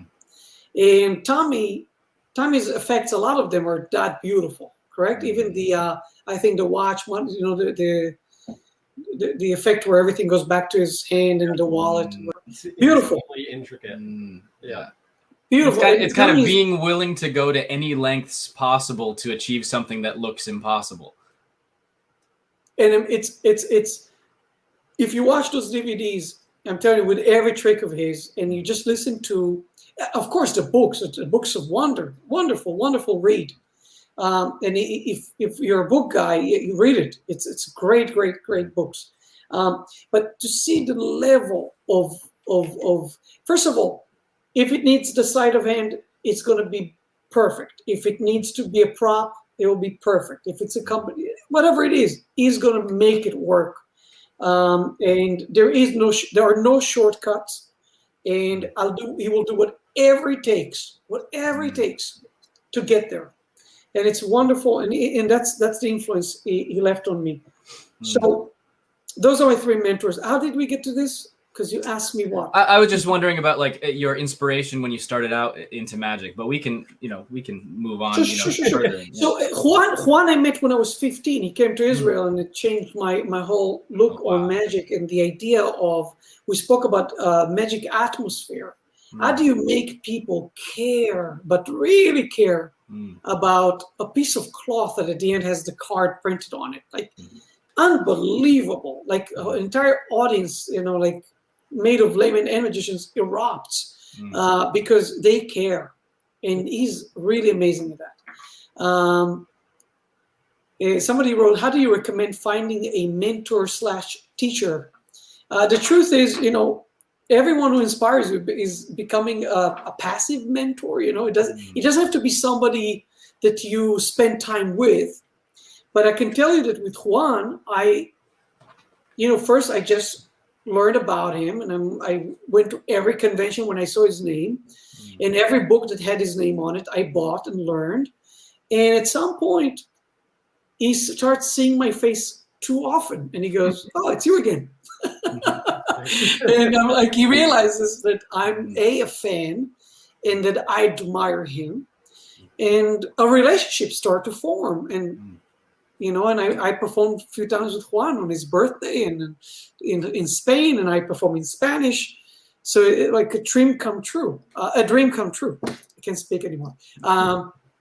So that's how you find a mentor. You follow the people you like. Some of them will be dead mentors. Some of them will be alive. And if you're persistent and they recognize that you're a serious student, most guys who are really good, they like to share. They like to help. And if you're a good guy, you're not a thief, you're not stealing people's material, and you have respect, and they'll recognize and say, "Oh, this is a good guy, and he's serious about this craft, about this art," and share with him, and that's how you create maybe a bond. And another option is to hire people. If somebody is a great teacher and he offers classes, take them, and that's another way to form a relationship of mentor and student. Yeah. I think about all of the people that were some of my inspirations when it came to getting into guitar. And so many of them had the same story of, I heard about the day Hendrix died. And then that was the day I decided I needed to do this. And then I went back and listened to all of his music and studied it, And so the idea of having a passive or a dead mentor is absolutely applicable. And I think especially with the internet now, I mean, people are able to hear this kind of conversation from you or hear from many other, magicians that inspire them and are able to, get that information that is more accessible to them than ever before. So it's just, all it takes is just seeking it out. Yes, exactly right. Yeah, I think that's something too. Like as long as, like you said, as long as you're a nice guy or girl, you're not looking to steal things or do anything, and you really want to put time into the craft. I think people appreciate that. I know the guys that I have as mentors and stuff. Every time I talk to them, Garrett Thomas is one of them that I said to Garrett, one day I was talking and I said, hey, Garrett, I was wondering if you would, mentor me. And I said, because I think you think on things on a different level than most human beings. And Yes. Garrett goes, I'm already your mentor. I just assume that's our, kind of, and I was like, oh, okay, cool. I just want to make sure that's how we were or whatever, right? And he was like, it's funny. Yeah, we chat all the time about things. You ask me all kinds of questions. It's good, and so we'll have those 3 or 4 hour crazy conversations on things. But it's amazing to do that, just to have it. But I think, like you said, as long as you're genuine and wanting to learn from that person, most people in magic love to share. There's very few people you meet that don't want to. So here's one way not to get a mentor. Let's talk about how you don't find a mentor. So because of social media, you can reach any person right now. You can send an Instagram or message, and there's a lot of people that say, oh, I love your work and blah, blah, blah. I came up with a trick. Can you give me a quote? That's not a good way to get to form a relationship. And I get so many of them that even if the trick is good, I can't just, give a quote to every person who asks, because it will be like I'm endorsing every trick out there. And the other thing that I find really hard is you are going to offend people because they expect you. They want to skip over there's a progression, correct? If I want to, let's say, be able to tell you, Ryan, certain things, or to critique your act, I can't just do it. I have to earn your trust. Yeah. I need you to tell me, I trust you, and I think you can help me. And I'm asking you, so a lot of, I almost said kids. I don't want to say kids because it's also adults. A lot of people, they think it's possible to skip over that period of time that it gets to know somebody and gain their trust, gain their empathy and sympathy, and you can't skip those stages. No, exactly. So be patient. Show up. I showed up at Juan's lectures. That's all. Yeah. I didn't ask him, hey, be my teacher. I showed up. He saw my face, and at some point he goes, hold on. I recognize you. Like every country, every place where he did something, I made sure to book myself, went to that convention to see him. Every time he offered a workshop, I would sign up, and sit there and just learn and listen to the master. And I did not make any assumptions that I'm owed anything for my dedication or for my, so anyway, just I want to point out how it's not working because I see it a lot. I see it, and it's unfortunate. I want to be nice to everybody and say, "Oh, sure, here's a quote. You're amazing," but it's just not possible. You can't just do that. You can't do that. Yeah, no, I like that you have to build that trust with people. I remember. So first, I think the first time I met you was probably like IMX or something like that in Vegas years ago. And then after that, then we worked at Sorcerer Safari together and basically hung out all week chatting about which was a lot of fun stuff. And then at the end of the week, you did your show. And I remember I was working on a routine and I had brought it with me. And it was about my dad passing away. And so we started chatting about it, and then at that point you were like, "Hey, can I? I think this. You should do this or that and stuff." Like I had a prediction in the routine that I got wrong, because I thought that that would create this surprise ending better. And you were like, no, it needs to be so perfect because it's, you know, you're dedicating this to your dad, so you should make this perfect and stuff. And I've played around with both ways since then. But it was that thing where, you know, we had seen each other at multiple conventions, Magi Fest, Magic Live, IMX, all of those things. Then we worked together for a week, and so we were chatting day in, day out, trying to do pull-ups on the rings. And the atmosphere was right, correct? It's such a beautiful, amazing. Like you're out in the woods, and or you know, I loved it. I enjoyed it so much. And we're chatting about it, and then at that point you were like, "Hey, let's chat about this more and stuff." It wasn't I didn't come to you and go the first day like, "Hey, Asi, you're here. What are you doing today?" You know, because you would have been like, "Hey, you know, I got to make my food," you know. But yeah, I love talking about magic. I love to, because I'm a puzzle solver. Like somebody, you know, friends come or whatever. I do. By the way, I do it with others. I don't work alone. And we come and we say, hey, you know, I'm doing this, and say, hey, have you ever thought about reversing it? Have you thought about doing this instead of that? And you know, I'm just working with somebody now for a show. It's just one piece, and I noticed by it, because the way I work on my magic, I never vocalize it to myself. I never say, oh, here's how I work. But when I work with somebody else, I explain to them how I work, and all of a sudden I hear it for the first time how I work, because I don't know how I work. So I said to him, okay, just so you know one thing. Like I offer something, he goes, oh, great, you nailed it. I said, no, hold on. It's just an option. It's just an option. Maybe it will be it. I don't get too excited about anything at the beginning. Okay, we can do that. That's a clever method. Let's put it aside. It's not going to disappear. If you get too excited about it, you might miss on better opportunities. So I said to him, whatever I said to you, it's only okay for now, just for now. And keep an open mind. Don't get too excited. You don't have to be depressed, but we'll keep exploring and we'll start to poke holes in it. We're going to say, oh, but hold on, maybe this will be a problem. Or maybe that would be a problem. And I come up with more, and I have a 3D printer, and I print props and things, and I build, and I cut my fingers a million times. My hands are filled with cuts. Because I love exploring. I love to talk about magic. For me, the joy of it is the exploration, the idea of like, oh, I wonder what would happen if we did that. Interesting. I love that. And then I like to explore. So to me, that's what I love about Tommy. Tommy was never fully satisfied. You keep just a little bit of, because look, we can't do magic. We have to cheat somehow. Yeah. So he was always thinking, you know, in his books, he has 3 versions for the nested boxes. And it's true. Every one of them is ingenious. Every one of them will be satisfactory to a magician, to the average magician, not to Tommy. Tommy would, you know, keep exploring and say, hold on, but what if? Like, for example, he says, what if we can make the guy put all the stuff in the nest? Like, he'll do the dirty work, not me. Like, that's a concept. So I love that. So I again, it's not that, you know, I love to work on magic, but again, you're right. It's the atmosphere, the conditions, the friendship, and, you know, like Juan, it took him many years to critique me.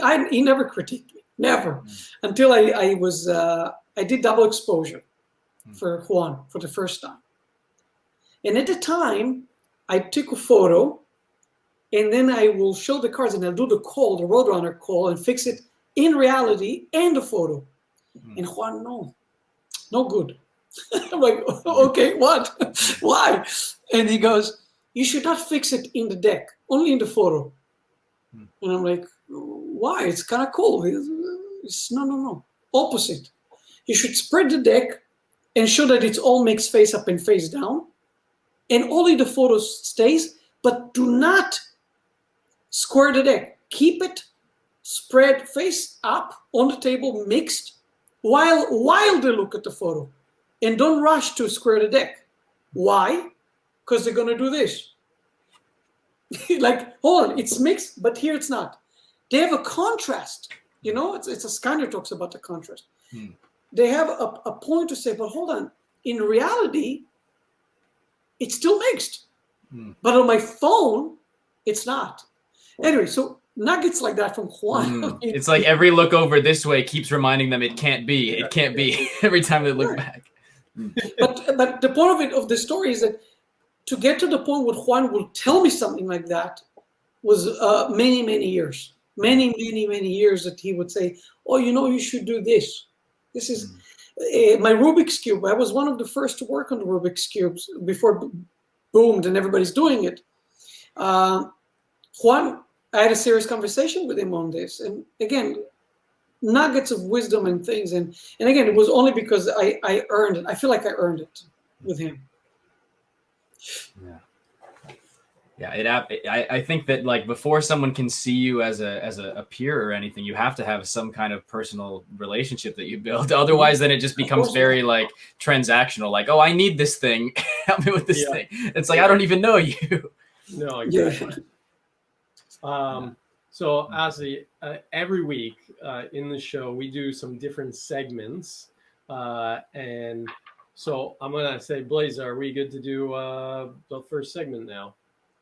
It depends on what the first segment is. I think we should probably let people get to know Asi a little bit. Yeah, I think we should have people get to know By Asi. now they know everything about me. Well, it's time for 20 questions. Things we don't know about you. So, 20 questions. Is it bigger than a loaf of bread? Yes. Yes. So this is a rapid fire 20 questions. So this is a rapid fire 20 questions. So you only have a maximum of 2 minutes. You have a maximum of 2 minutes. Oh, for each question or for the whole thing? No, for the whole thing. For the whole thing. Oh, you ain't seen nothing yet. We're just getting into the segments here. Okay. This is the easiest segment of the night. So all right. So I'm just getting over to the rapid fire questions. All right. So we have a total of 2 minutes. You have your timer right here, and let's get going. You want to start with the first question, Ryan? And go. But ask the question before you. Okay. Favorite color. Favorite color today would be green. What's your biggest pet peeve?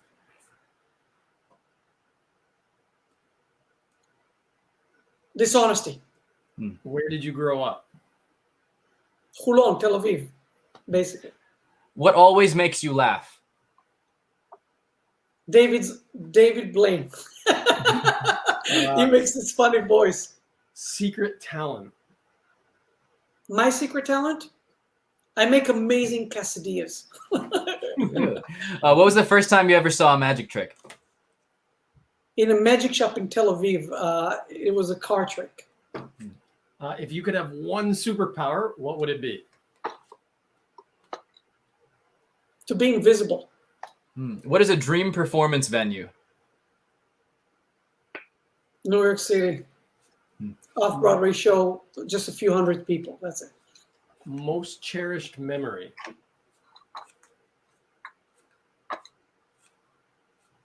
Ouch, it's hard. Meeting Juan on a personal level.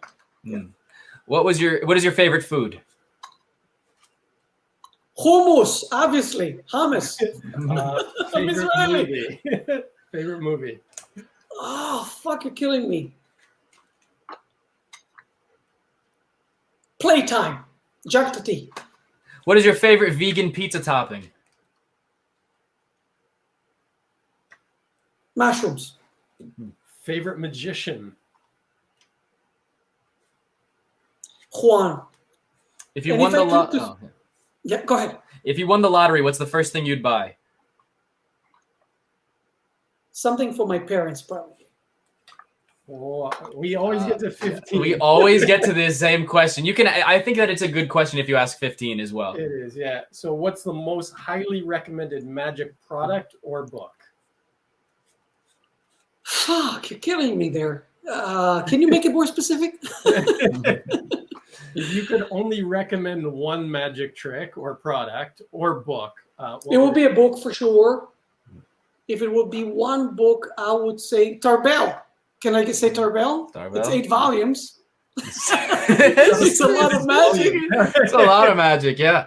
8 volumes. Tarbell is will be my first. When was the last time that you referred back to Tarbell on like a method or all the something time? you were All the time. I always go there. There's so many gems in there. So many. I tell you more than that. If we're out of the 2-minute thing restriction. Yeah. Tarbell is also filled with great history and just general philosophy and theory about performing. Very solid. And it has a lot of, I tell you something that I saw maybe a year ago or something, how to make something look like there's something in an envelope. You take like out, like white. Yeah, white out, and you can make a circle, and when you look through the light, it would black it. It would look like there's a coin inside, but it's just a piece of paper. For example, wonderful little things and touches and card stuff and you can create a whole show from Tarbell right now in 2021. That would be great, like great. Nice. There's so much magic in there. It sounded like you were going to elaborate a little bit more on favorite magician after you said Juan. Yes, I tell you what, I'm watching now, and I always do, and I think that one of the greatest magicians alive is Leonard Green. I think that Leonard Green, I just watched him maybe 2 days ago. I'm doing some conversion of DVDs to my computer so I can have them handy. And I did all of the Green series.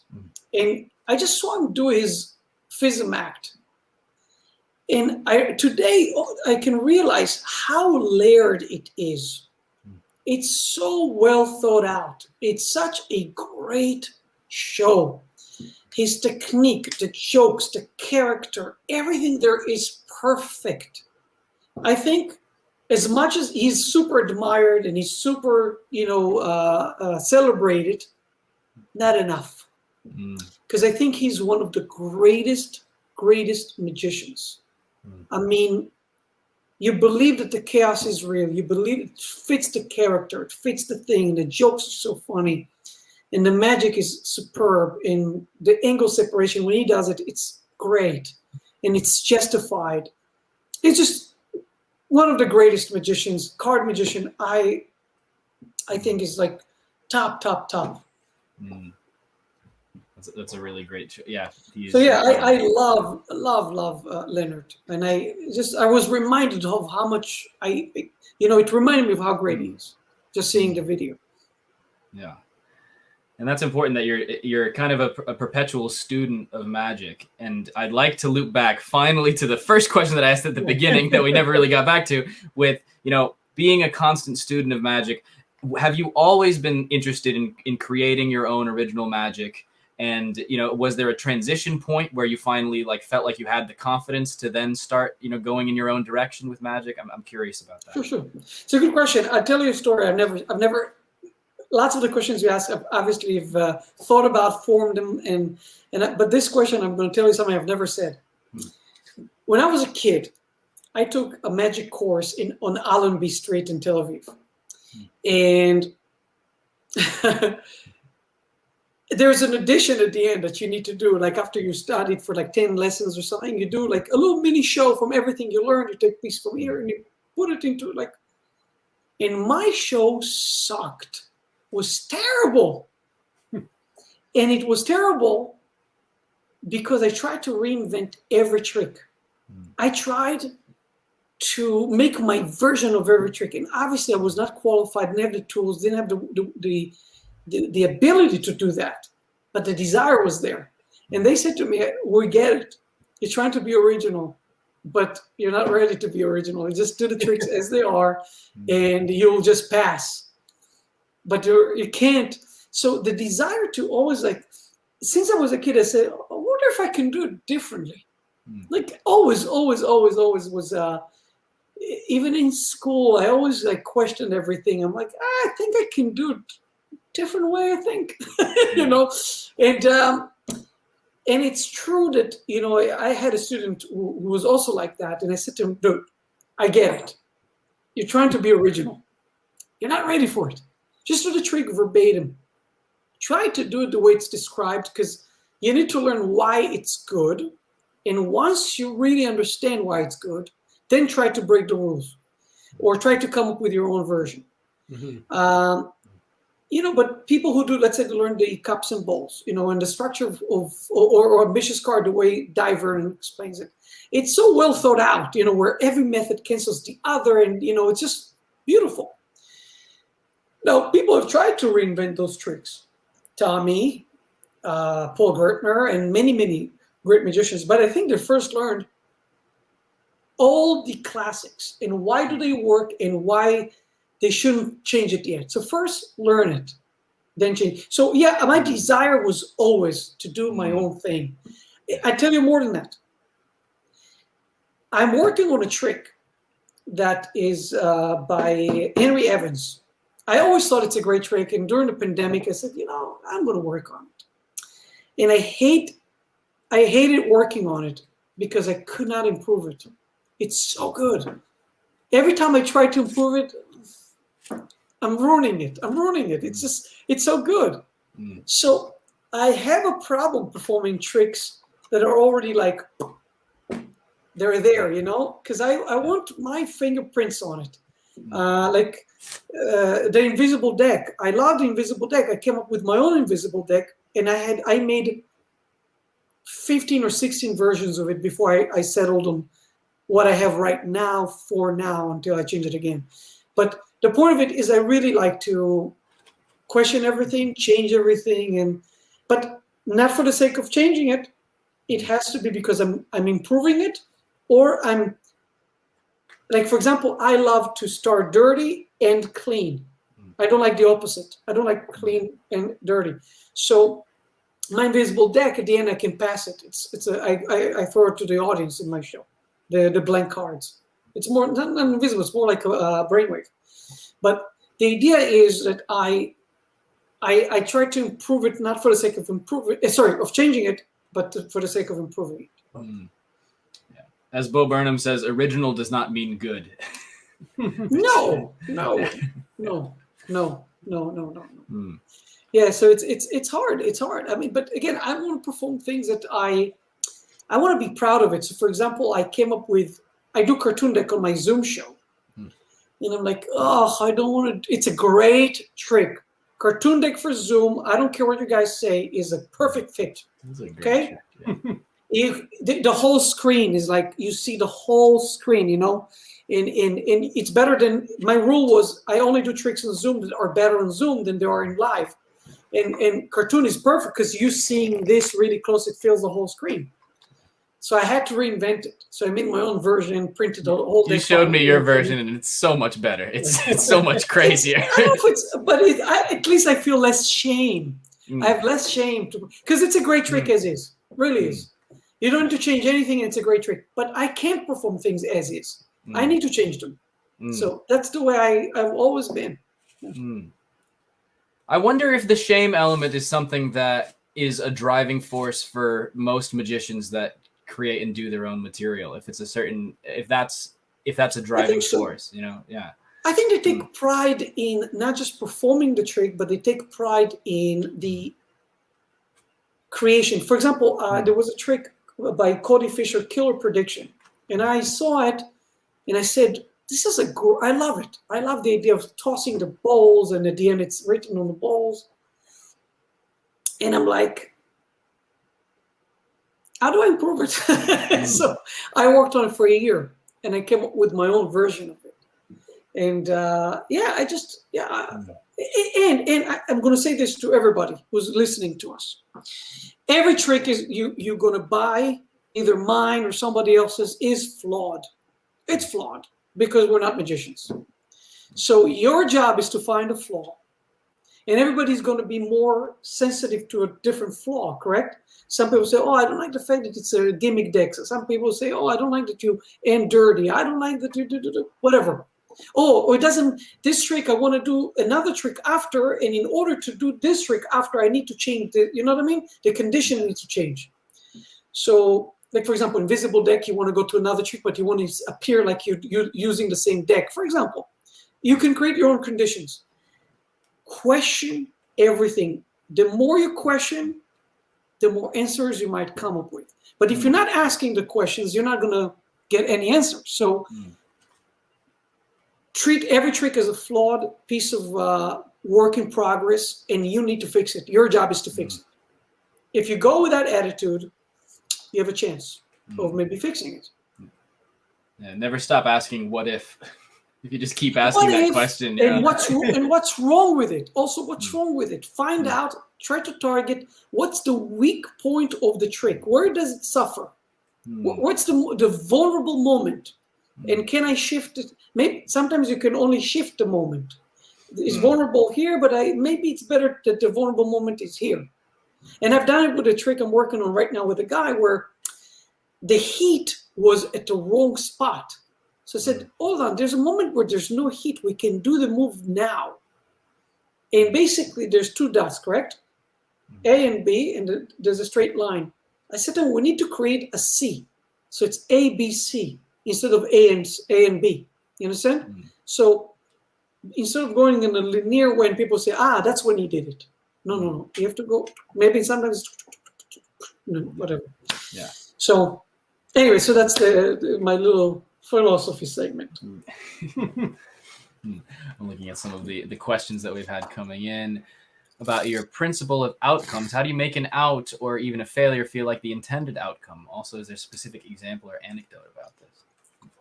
I don't believe in outs. I have a whole lecture on how outs are terrible. Nobody should ever perform an out. I don't do outs. And I'll tell you why. When you perform your plan B, you telegraph, that's my plan B, that's my out. I was going for gold and I got the bronze instead, sometimes copper. So the way I look at it is outcomes, okay? Point A, and it's like a tree, and every one of these is beautiful. Every one of them is wonderful. If you look at the trick that can be explained, and my favorite card trick to date, that's the trick I do the most, every one of them is beautiful. Like, and give an example. There's a trick where, something needs to happen, and then whatever, and it doesn't work, and then you need to palm the card, and you produce it from your pocket or whatever. And the audience goes, what? That's crazy. But there's something in you that tells them, I'm disappointed. It's my out. It's not what I wanted to do. And now, so what I'm trying to say is it's a linguistic difference. But if you come prepared mentally and emotionally, that the trick doesn't need to end here. It could end here. And every one of them is beautiful. Because you see people, when they do the out, they rush. They don't sell the trick anymore. They just, here's your card. Okay, great, and move on. Because they feel failure. Don't. Same pace, sell the trick. Really, go for it. And then you will never feel like an out. So what was the question? Someone was just talking about, how do you make a failure feel like the intended outcome, or how to make it out? And it's exactly, so I answered it without realizing I'm answering it. Yes, that's how you honor everybody. And when you practice, by the way, why don't you practice all the outcomes? Practice all the ways it could unfold. And that's what the trick that can be explained is. That's what mnemonicosis is.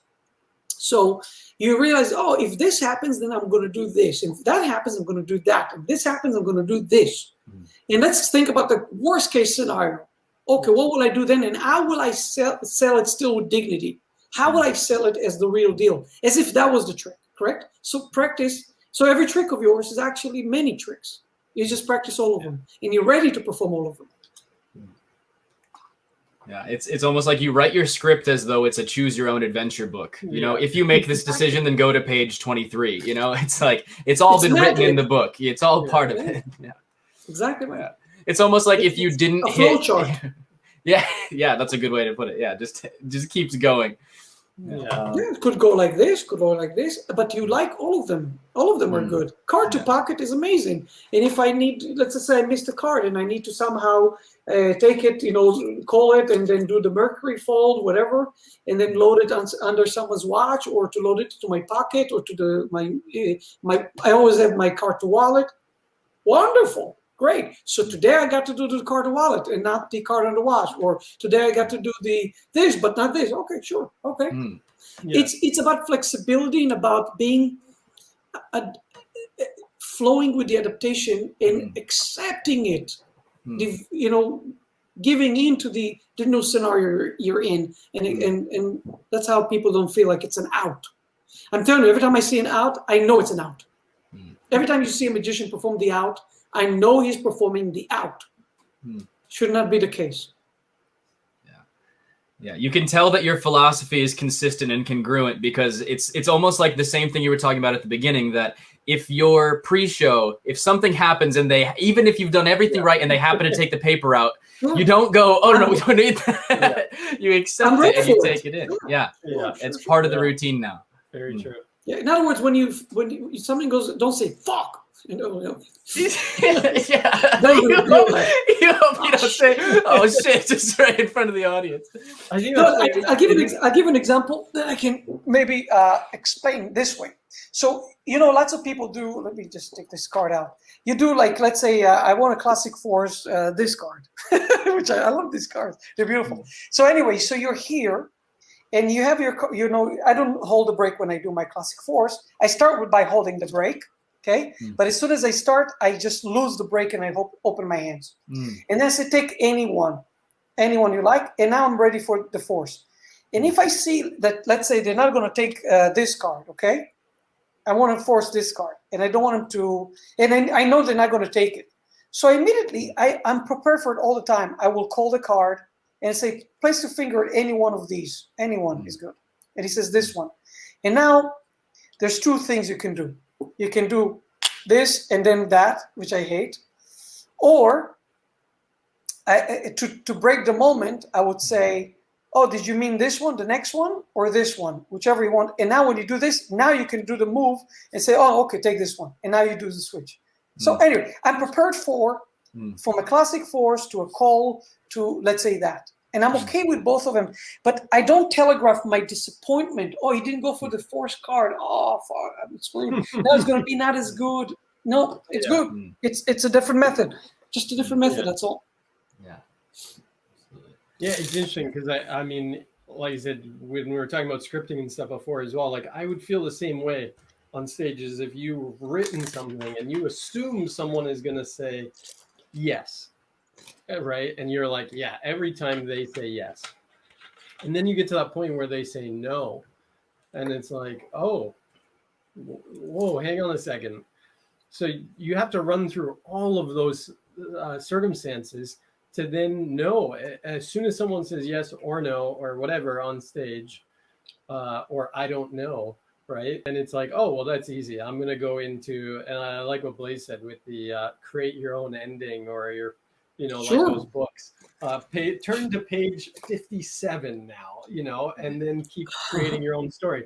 And the because story that's keeps what you're going. doing constantly, right? But yeah, because if you like botch and you're like, oh, I've never got that answer before, immediately the audience is like, whoa, what's he doing now, right? It's like you're fumbling they can around. sense. Audience is very sensitive. The audience is very intuitive and sensitive, and they can tell. They really can tell when you're in trouble and when you're faking it and when you're didn't, reach your goal. So. Yeah, absolutely. Yeah, never underestimate your audience or look down on them in any way. Yeah, they can sense they know more than you. Yeah, for sure. Yeah. Any other questions from our? Yes, I'm just looking more at the chat. So EM said this. A lot of people take interest in just if one effect is not public. Oh yeah, because someone was asking about if you were ever going to publish your invisible die and card effect, or is it your private repertoire? I'm ready to cry. My heart is hurt. Will you ever publish it? So the truth is that trick, I created it for David for his special, which you can see him do it for Chappelle. We did it for Chappelle. And as of now, no plans. It's a very complicated trick, to say the very least. and there's a teamwork there that I can't talk about it too much. Okay. Nice. Was there other questions? I saw somebody else. Yeah. Invisible Die is an amazing plot, but what inspired you to create the ace location routine where each spectator shuffles? I don't know exactly which. Okay. I know which one he talks about. He's talking about where 4 people shuffle a deck of cards and everybody cuts to the ace of diamonds. So I'll tell you a story. Before COVID, I wanted to do a project called "The Trick That Can Be Explained: The Explanation," and I shot a lot of footage, and that was part of the footage that I shot. At some point, it will be out. So that's what I can say about that. I'm going to talk about doing. Sometimes I use a bunch of decks. Sometimes I use 2 decks. Sometimes whatever. So I have many versions of it, of the trick that can be explained, because I'm a big fan of the plot, and not even the plot. The concept appeals to me. Yeah. The concept. Well, Ryan, I think it's happening whether we like it or not. I think so too. I think it's coming at us, and I don't know if we're ready. For it, but I don't know if he's ready. We're coming up for air, but it's just lasagna. Lasagna! What's your favorite genre of lasagna? Meat. Lasagna. Veggie. Lasagna. Plain. Lasagna. Saucy. Lasagna. What's your favorite genre of lasagna? Oh, that's my favorite song. I'm very, very confused. I'm very confused. I love that song. So, we have a question for you, Ozzy. Sure. What is your favorite genre of lasagna? Can you explain that question? Because I'm vegan. So Yes, we know. Yeah, and Ryan is vegan as well, and we still keep the. Are you really question vegan? going. Are you vegan, Ryan? Yeah. Like through and through. Pretty much through and through. Yeah, I had some health issues and stuff, and so I wasn't all the time, but I used to eat meat a lot. No, me neither. For the last. And then for a while I did it for about 7 months one time, and then I moved to Vegas, and I was working with the other brothers over there, and I said, "You guys have been doing some work for the company. Let me take you out for dinner, anywhere you want to go." And they said, "Texas de Brazil, the Brazilian steakhouse." And so I gave up vegan that night, and then that continued for like a couple of years. But now I'm back eating vegan again. So Good. I was vegan for I think 4 or 5 years, but it was also because of having health digestive issues, and I've slowly added back a few. I've added in honey and fish and things, so a couple things that aren't vegan back in. But but it was more from a health reason, less like ethical, No, good. For me, it's a combination of. I mean, I don't need to be vegan, but I do feel like it's healthier. And the second thing is just I'm not a hypocrite. So if I can't make my meal from scratch, like if I can't make steak from scratch, I'm not going to eat it. So, and I every time I have an argument with somebody who says, "Oh, I shouldn't be vegan," but we're not meant to be vegan. Say, cook me steak from scratch and I'll eat it. And that really shuts them down, because I want to see. Oh, go ahead, kill a cow. I want to see how you do it. Yeah, go raise a cow. yeah. No, it's obviously people who can do it because they're like, it's second nature for them. But most people, I find, who's never done it before, especially if they're adults already, it's hard for them to kill an animal. So anyway, that's my second reason. So next time we're all in New York or Vegas. Amazing. Burgers and beers, right? Burgers and beers. If you make it, sure. You're gonna make it, sure. Guys, we're missing the hard-hitting questions here. We Your favorite genre of lasagna.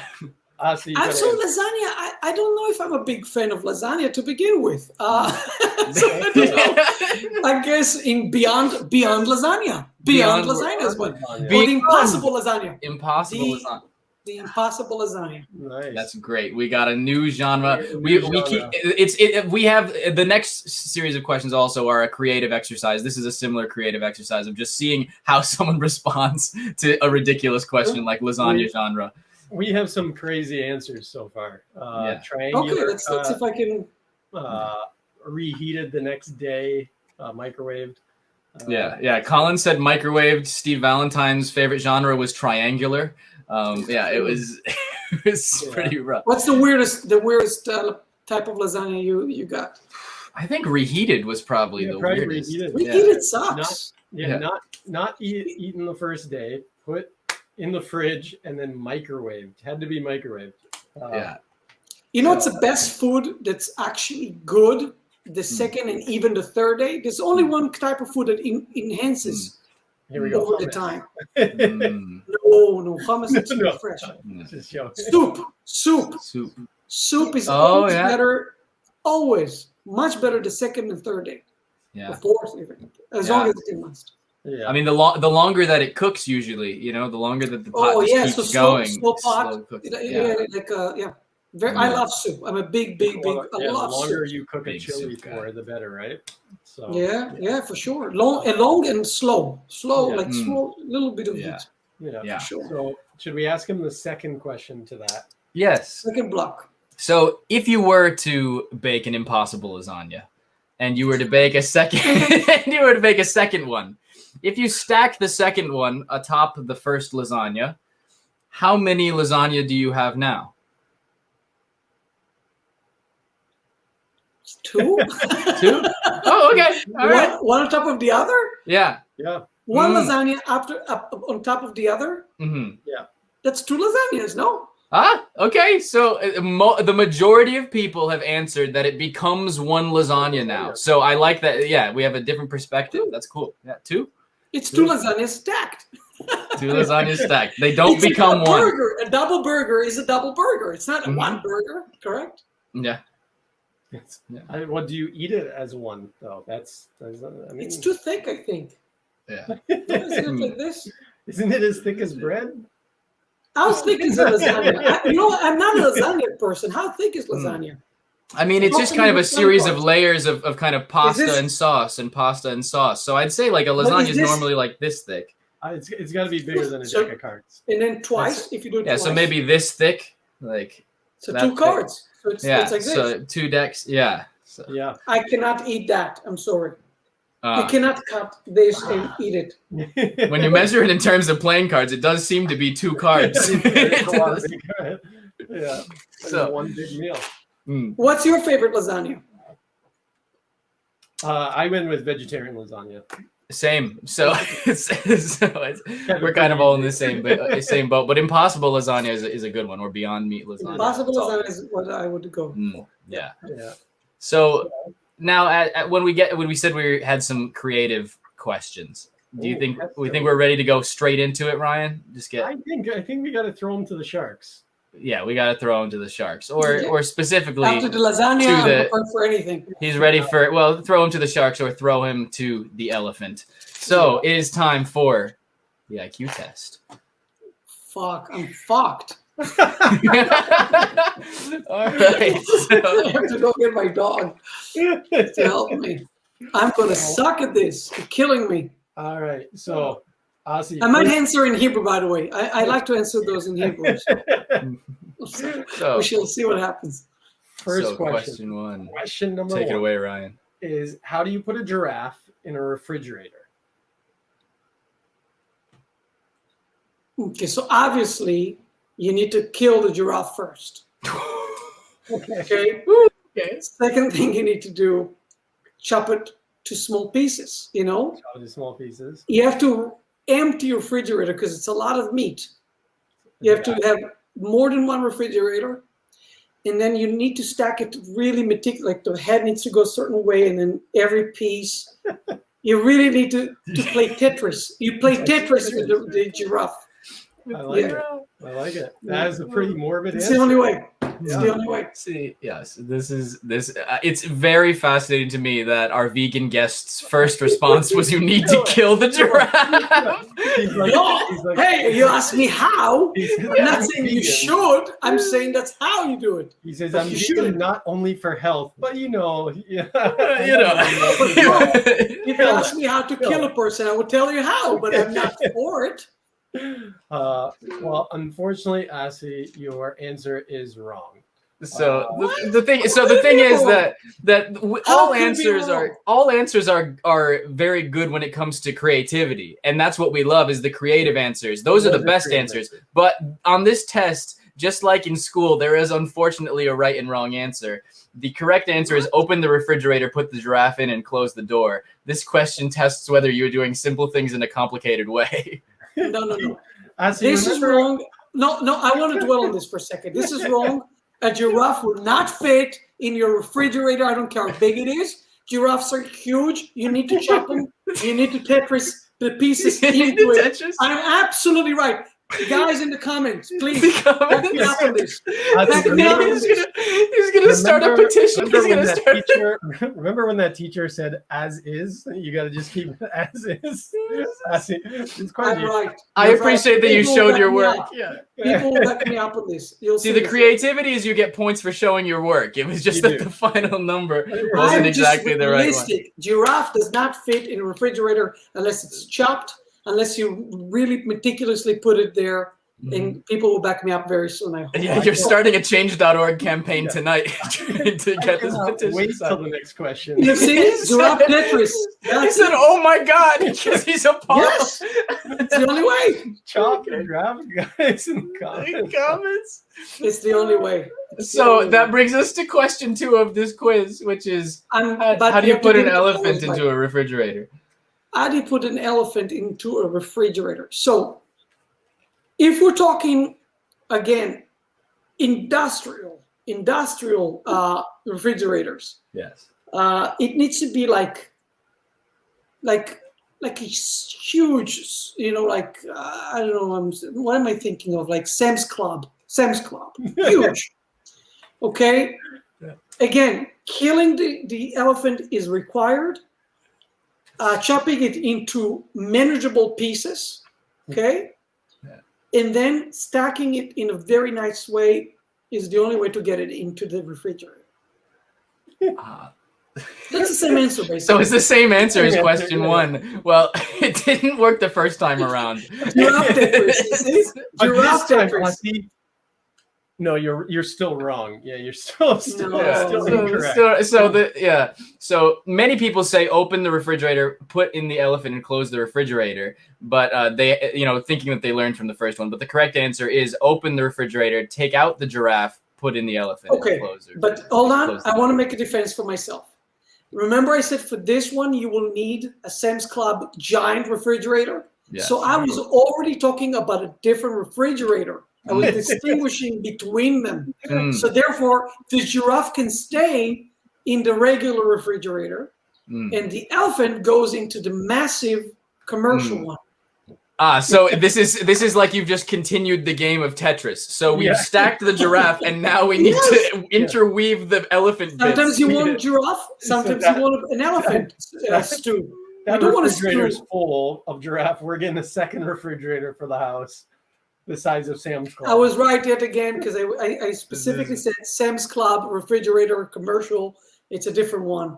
Yeah. But he said checkmate on that one. He got us, guys. So that brings us, Ryan. Would you like question 3? Yes, the Lion King is hosting an animal conference. All the animals are there in attendance except for one. What animal does not attend? Well, I would exclude 2. I mean, the giraffe and the elephant because we chopped them. But hold on. The Lion King is hosting an animal conference. All animals attend except for one. Which animal does attend? I would think you wrongly would say that the elephant because he's still in the refrigerator and the giraffe is free. But I think both are dead. I think your answer wrongly would be that the giraffe, that the elephant is the only one not coming because he's in the fridge still. But it's wrong. They're both dead. Let's see. He's too good. He's too good. I don't know if we can give credit. He got the answer right. The elephant is in the refrigerator, but then he rejected it and he said no. No. That's like a teacher giving you an A on a test and you crossing it off and saying no F. Yeah. But remember, it taps into the thing. I think differently, and I always have my own. But I'm right because I knew what you would think. Yes. And I told you that we can give you credit on that one. Yeah, you got that one right. I'm calling Peter. Awesome. And that leads us to the final question. There is a river you must cross, but it is inhabited by crocodiles. How do you solve the problem? Scroll a bit down so I can see. Yeah. Okay. There's a river you must cross. You must cross the river, but it's inhabited by crocodiles. How do you solve the problem? You take the giraffe and the elephant from the fridge. You pack it on your boat or whatever you're going to use to cross. And as you cross, you throw pieces of the elephant and the giraffe into the water, and they're going to be busy chewing on them while you make it to the other side. The zookeeper strategy. Yes, exactly. They're going to be, by the way, by the time you go there, they'll be so full that they're not going to touch you. They're going to be, okay, you can go. So it's just about feeding them with the elephant and the giraffe that we killed previously. Good thing you kept them in your fridge for a rainy day. Yes, exactly. All right, let's see how wrong you are, guys. Let's see how wrong you are. So remember, the river is inhabited by crocodiles. It is inhabited by crocodiles, but you just swim across. All the crocodiles are attending the animal conference currently. The Lion King animal conference. That's a good one. Oh, that's the first answer he's agreed with. I will say this is the only one that you do make a point there. They're at the conference. Yeah. So, yes, it says this tests whether you learn quickly from your mistakes. According to a study by Anderson Consulting, around 90% of the professionals they tested got all questions wrong, but many preschoolers got several answers correct. Anderson Consulting says this conclusively disproves the theory that most managers have the brains of a 4-year-old.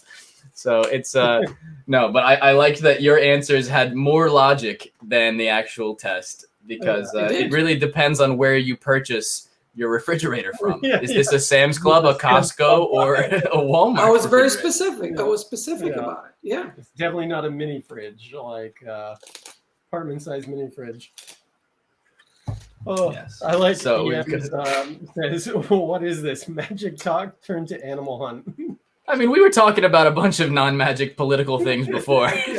We went political, religious. No, we're about getting into the mind of our guests in more ways than just magic.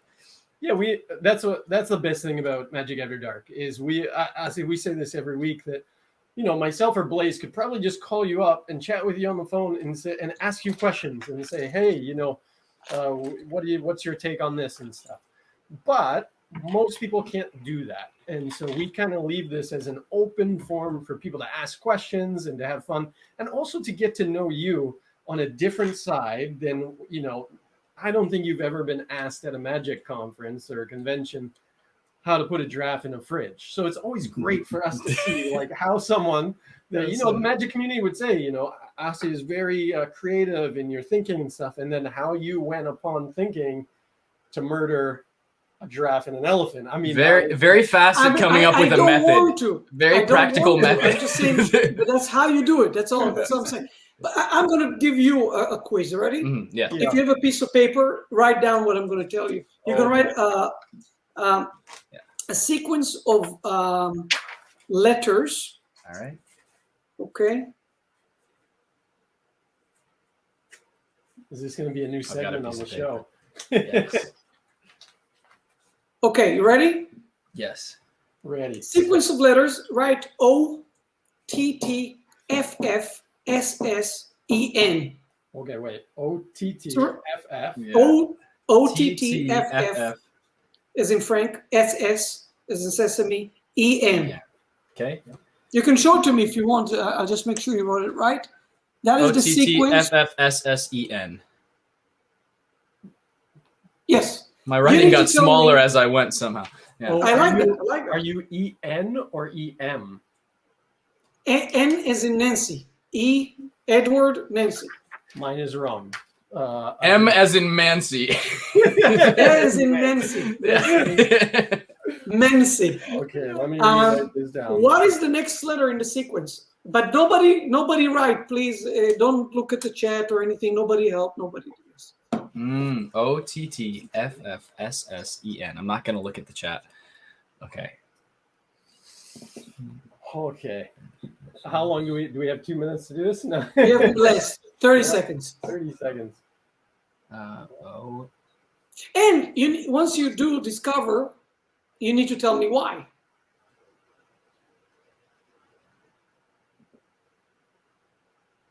No, that didn't work. Okay. FF OTT SSE. And okay, so what's the distance between those? See, these are real questions. No elephants, no giraffes, no killing, no refrigerators, no conference for animals. Trying to find a Okay. starting point All to it. Meanwhile, I'll entertain the audience with my animal. If you want to do a. Okay. Okay, I think that I know what the next letter is. You think you know? Okay, I'll ask you in a second. Meanwhile, I'll give you my little giraffe. Here's my little giraffe. He's so cute. You don't need a big Costco-sized fridge for him, though. No, he has No. his own Okay. habitat. All right. Well, someone in the chat thinks they have the answer, but I think I have a different answer. But also, you know this person in the chat, so maybe they're right. Maybe you've done this to them before. I'm not saying they're right, by the way. I'm not saying they're right. I'm not saying anybody's right at this point. So, okay, Ryan, do you have it? No. Okay. Then Blaze. Okay. What is it? I think that the next letter is N. Why? Because there was repetition of the consonants as doubles, but then the vowels were singular. There was O, and it was just by itself. The E was by itself, but that makes me think that the N should be doubled because it's a consonant. I would agree. I was going with numbers away from each other and how many numbers the letters were away. Okay, I'll give you a clue. The next letter is T. Jacob was Okay, right. so Jacob was right. Why? Why is it T, though? Oh, You need to tell me why. Oh, Jacob gave us another one as well. That's a different one, yeah. So the next one is T. And you need to discover why. Why is T the next one?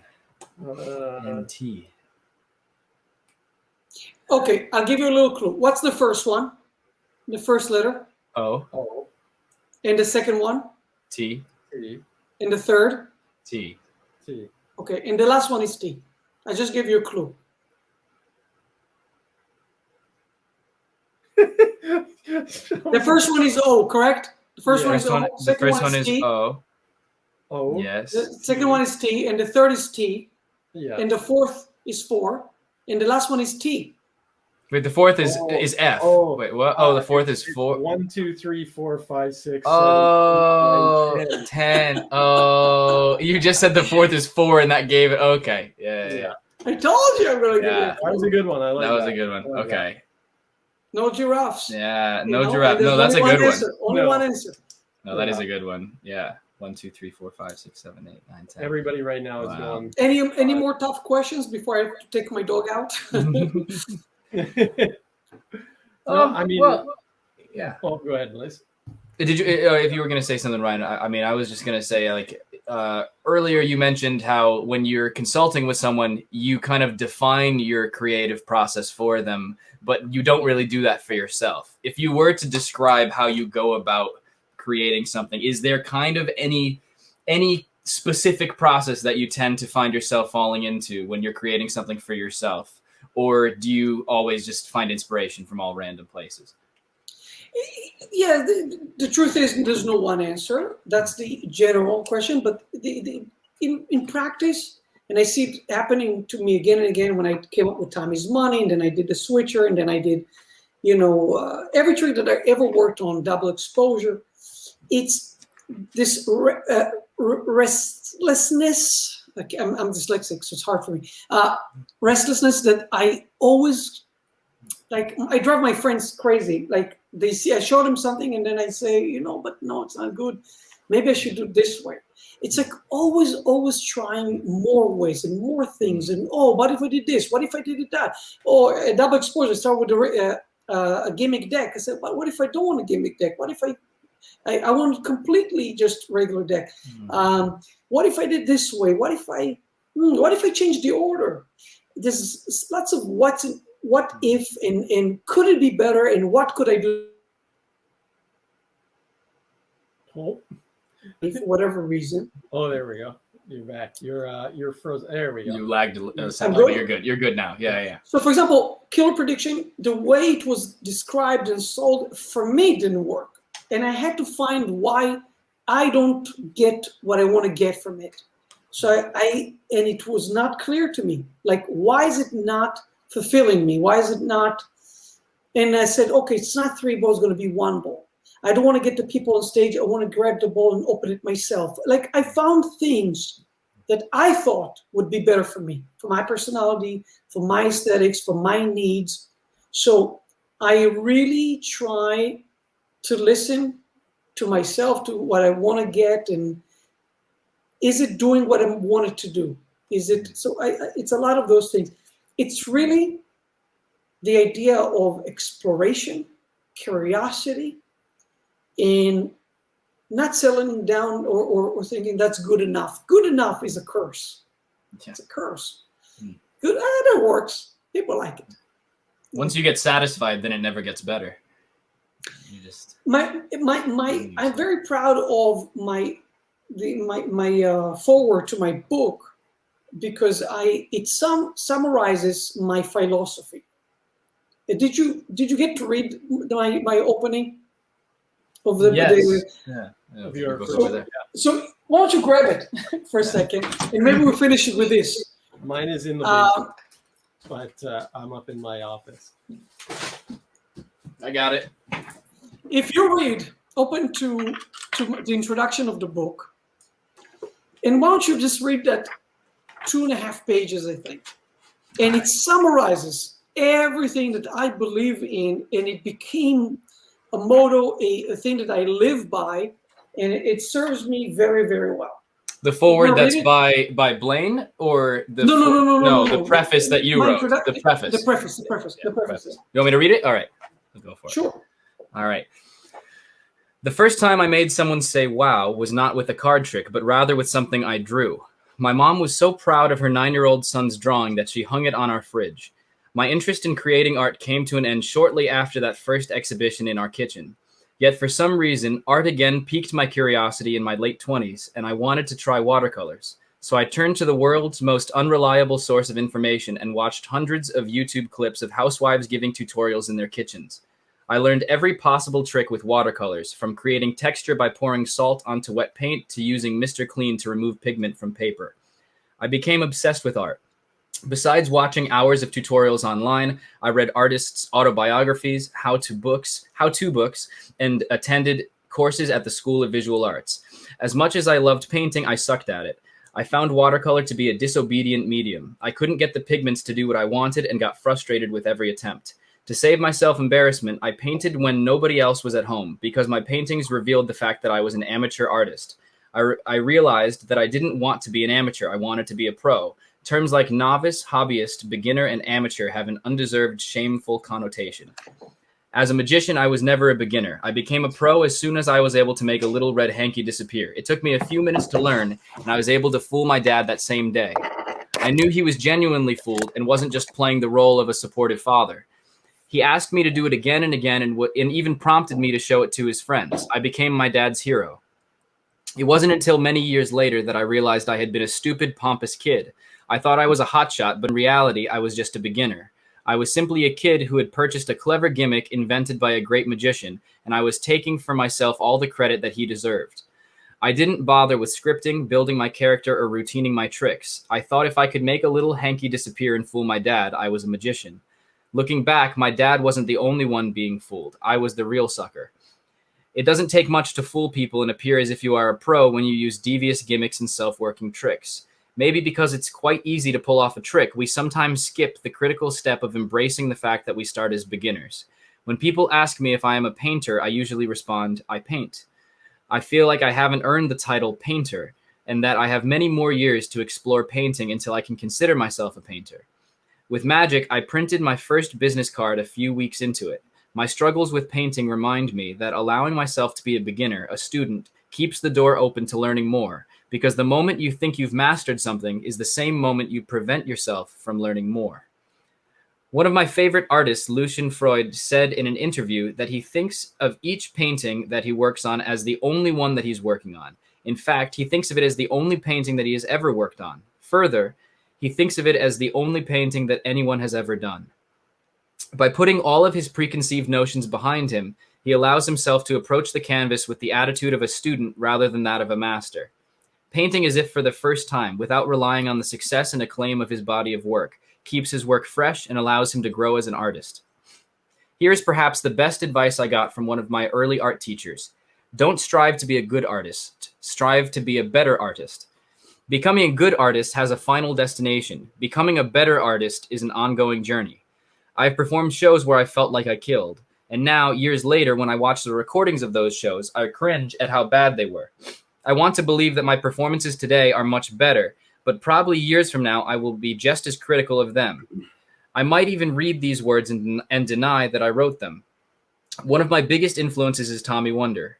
It's very clear that he was the kind of magician who would never stop reworking his magic, always finding better ways to achieve the effects he was after.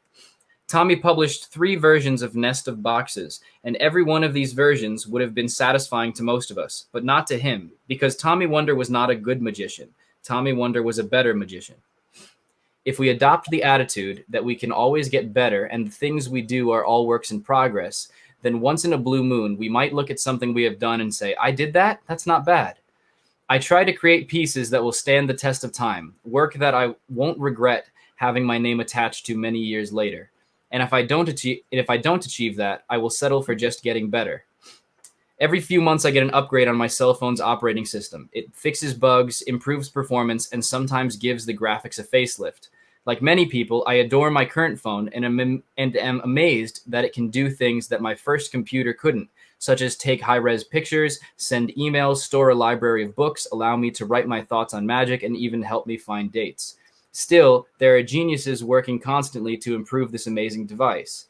They will never be satisfied. We will never get a notification that says, that's it, we nailed it. This is the last update. There's nothing else we can add or do to improve your stupid phone. Enjoy it. You might recognize a few of the routines in this book from previous publications, but writing this book made me rethink every one of them, and I've tweaked their methods, structures, and presentations. So consider these software updates. While you study these tricks, please bear in mind that they are still not finished. They are works in progress, and you have a lot of work to do. Put your knowledge, experience, and flavor into them, and take them to the next level. Great. Well read. You read it better than I would. But the truth is, it really encapsulates everything that I live by, and that advice from my SVA teacher about don't strive to be good, strive to be better, became gospel to me, because there's a dead end with good. Better is ongoing. It's forever. And that's exactly the like, I hate when people say, oh, you're a master magician. I'm not. I'm just a little bit better maybe than yesterday.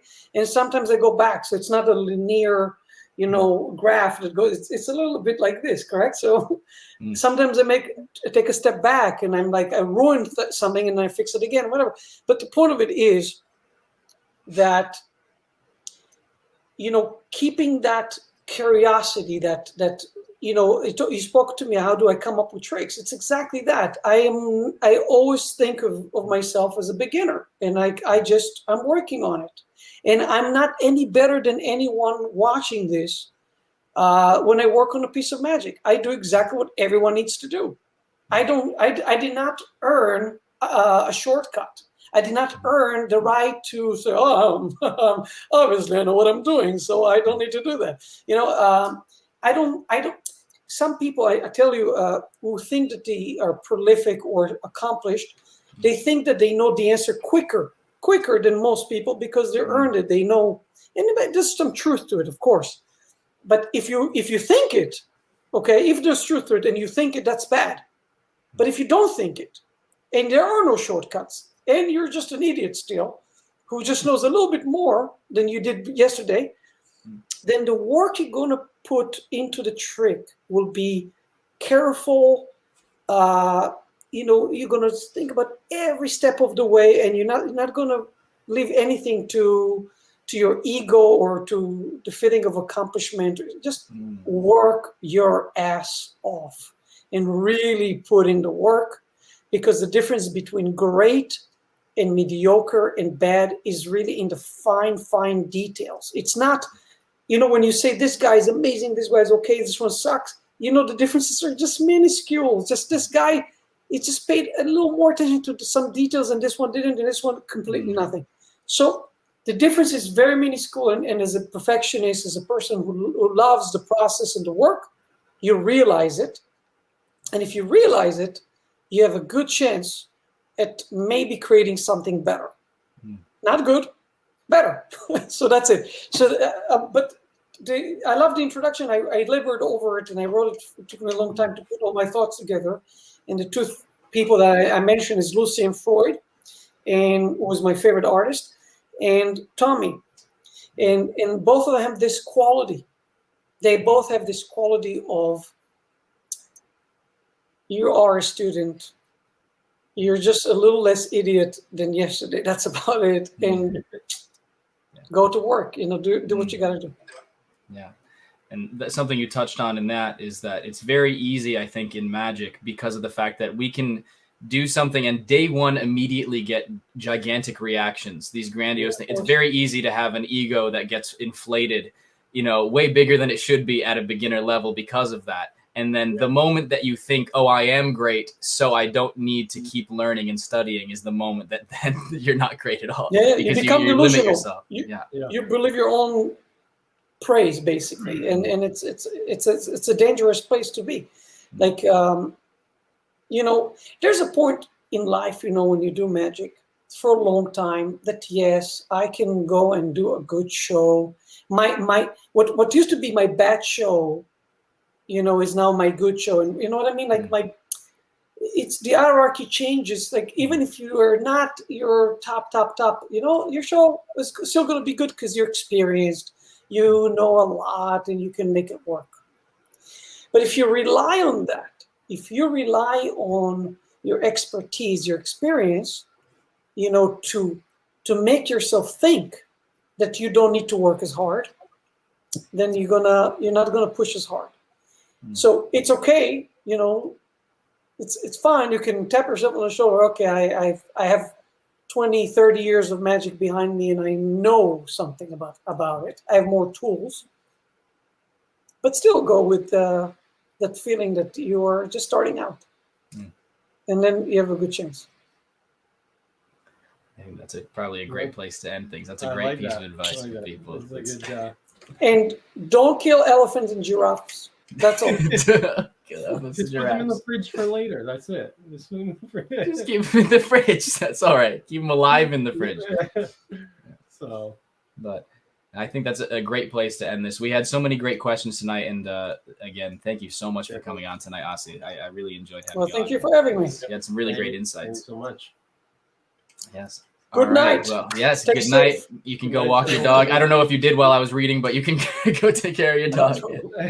I have to. He's already upset. All righty. Well, have a great night, Asi. Thank you so much again for coming on. Bye-bye. Talking to you. Hey, bye, Ryan. Bye, please. All right. And now let's go over here, and we can get into our giveaway. Giveaway time. And everything. That was a lot of fun, man. Yeah. That was awesome. That was really good. A lot of crazy, awesome insights and stuff. I'm this week. Remind me, Blaze, this week I need to do a gold nugget drop thing so that we can just flash that up every once in a while. Just have it. Just drop. Mic drop gold nugget. The mic drop gold nugget. Yeah. Maybe it'll be a gold mic drop. Gold mic drop. Yeah.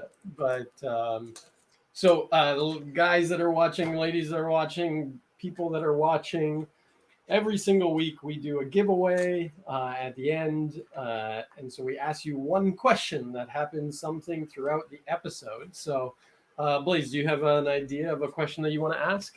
If not, I have to think of one. Did you have one in mind? Take a moment to think of one. I've got one that's really easy because it wouldn't have been easy, but then it came up in your reading. So okay. Yeah. So I was going to ask what the Tommy Wonder trick was that I was thinking that as well, but then it came up. And then you brought it up again, like it came up in his. Okay. All right. We'll see who has been around for a while. We could have two options for the question. Here will be like a difficult one that people that have been sticking around for a while will know the answer to. How old was Asi when he first met Juan? That's a good question. And if you get it right, then you get any product of your choosing, any download of your choosing from the Lost Art Magic website for free. Jacob got it immediately, 15. Oh, awesome, dude. All right. Jacob Greenwald, who I think I actually went to Tannen's camp with. I think Jacob actually won the junior close-up competition when I was my 1 year at Tannen's. Jacob Greenwald, if you are the same Jacob, awesome. And you can get any product of your choosing from Lost Art Magic. So Jacob, hit me up on Instagram, mentalism.ca. You get any download from Lost Art Magic. So go on there, decide what you'd like, hit me up, and I will make sure that is available to you. So should we tell them who's on next week? We've got a long list of people coming on now for the next while, which is awesome. The show is getting busier and busier. Yes, sir. But two of my favorite people on earth are coming in next week. I didn't ask them, but I hope that they'll do something for us. I might send them a message this week because it's just as cool virtually, I think, to see this. So next week, ladies and gentlemen, we have the Eversons coming on. Yes. If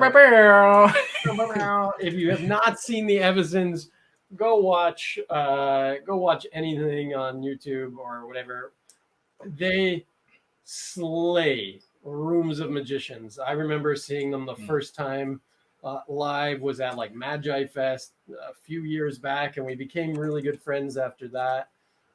And I remember sitting in the audience and I thought I knew how things worked and stuff, but then I was wrong on things, and I'm watching other magicians all around going, no, this is not right. This is crazy. These guys are next level. So make sure to tune in. It's going to be great. It's going to be a lot of fun. And we actually may have to, they may sit on the same camera. I got to find that out, actually. We may have to create a new background for 4 people. Oh yeah. We Four can get that all set up. Yeah, true. 3. So if they're not on the same camera, then we may have to. We'll get that layout all sorted. Yeah. So, but thank you guys so much for tuning in tonight. Yeah. I hope, Blaze, I know you hope as well that people. I know you, when we first started doing Magic After Dark, you were writing things down as we went along. Taking notes. I'm so glad now that we can do this and you can go back and watch and stuff. But I hope that these are episodes that you guys love and that you're re-watching, because Asi gave so much great information tonight. So just really, and just was super open about giving insight about whatever, and we had some really great questions. Really appreciate people like EM, who has been in here for hours, and had great questions the entire time. Thank you so much. People like Leo, Dementor's Breath, that was in here asking really good questions. Just you guys are what make this show possible, and it's really great that that we get the opportunity to talk with these really incredible people, and the fact that you guys get to ask anything that you've always wanted to know. And so far, our guests have been really incredibly open. Here's something I'm going to say. I'll throw it out there, and then they can hit us up, hit either myself or Blaze up on Instagram. if there's someone that you want to see on the show that you're like, I've always wanted to hear from this person, hit us up. Maybe we know them. Maybe we know a friend of a friend, and maybe we can get them on the show, because it's always great to hear who you guys want to see and hear from. So hit one of us up on Instagram or on one of the social media things. We're on everything. And well, should we sign off? I think it's time to sign off. All right. Well, thank you guys so much. Have a great night. This is another episode of Magic After Dark.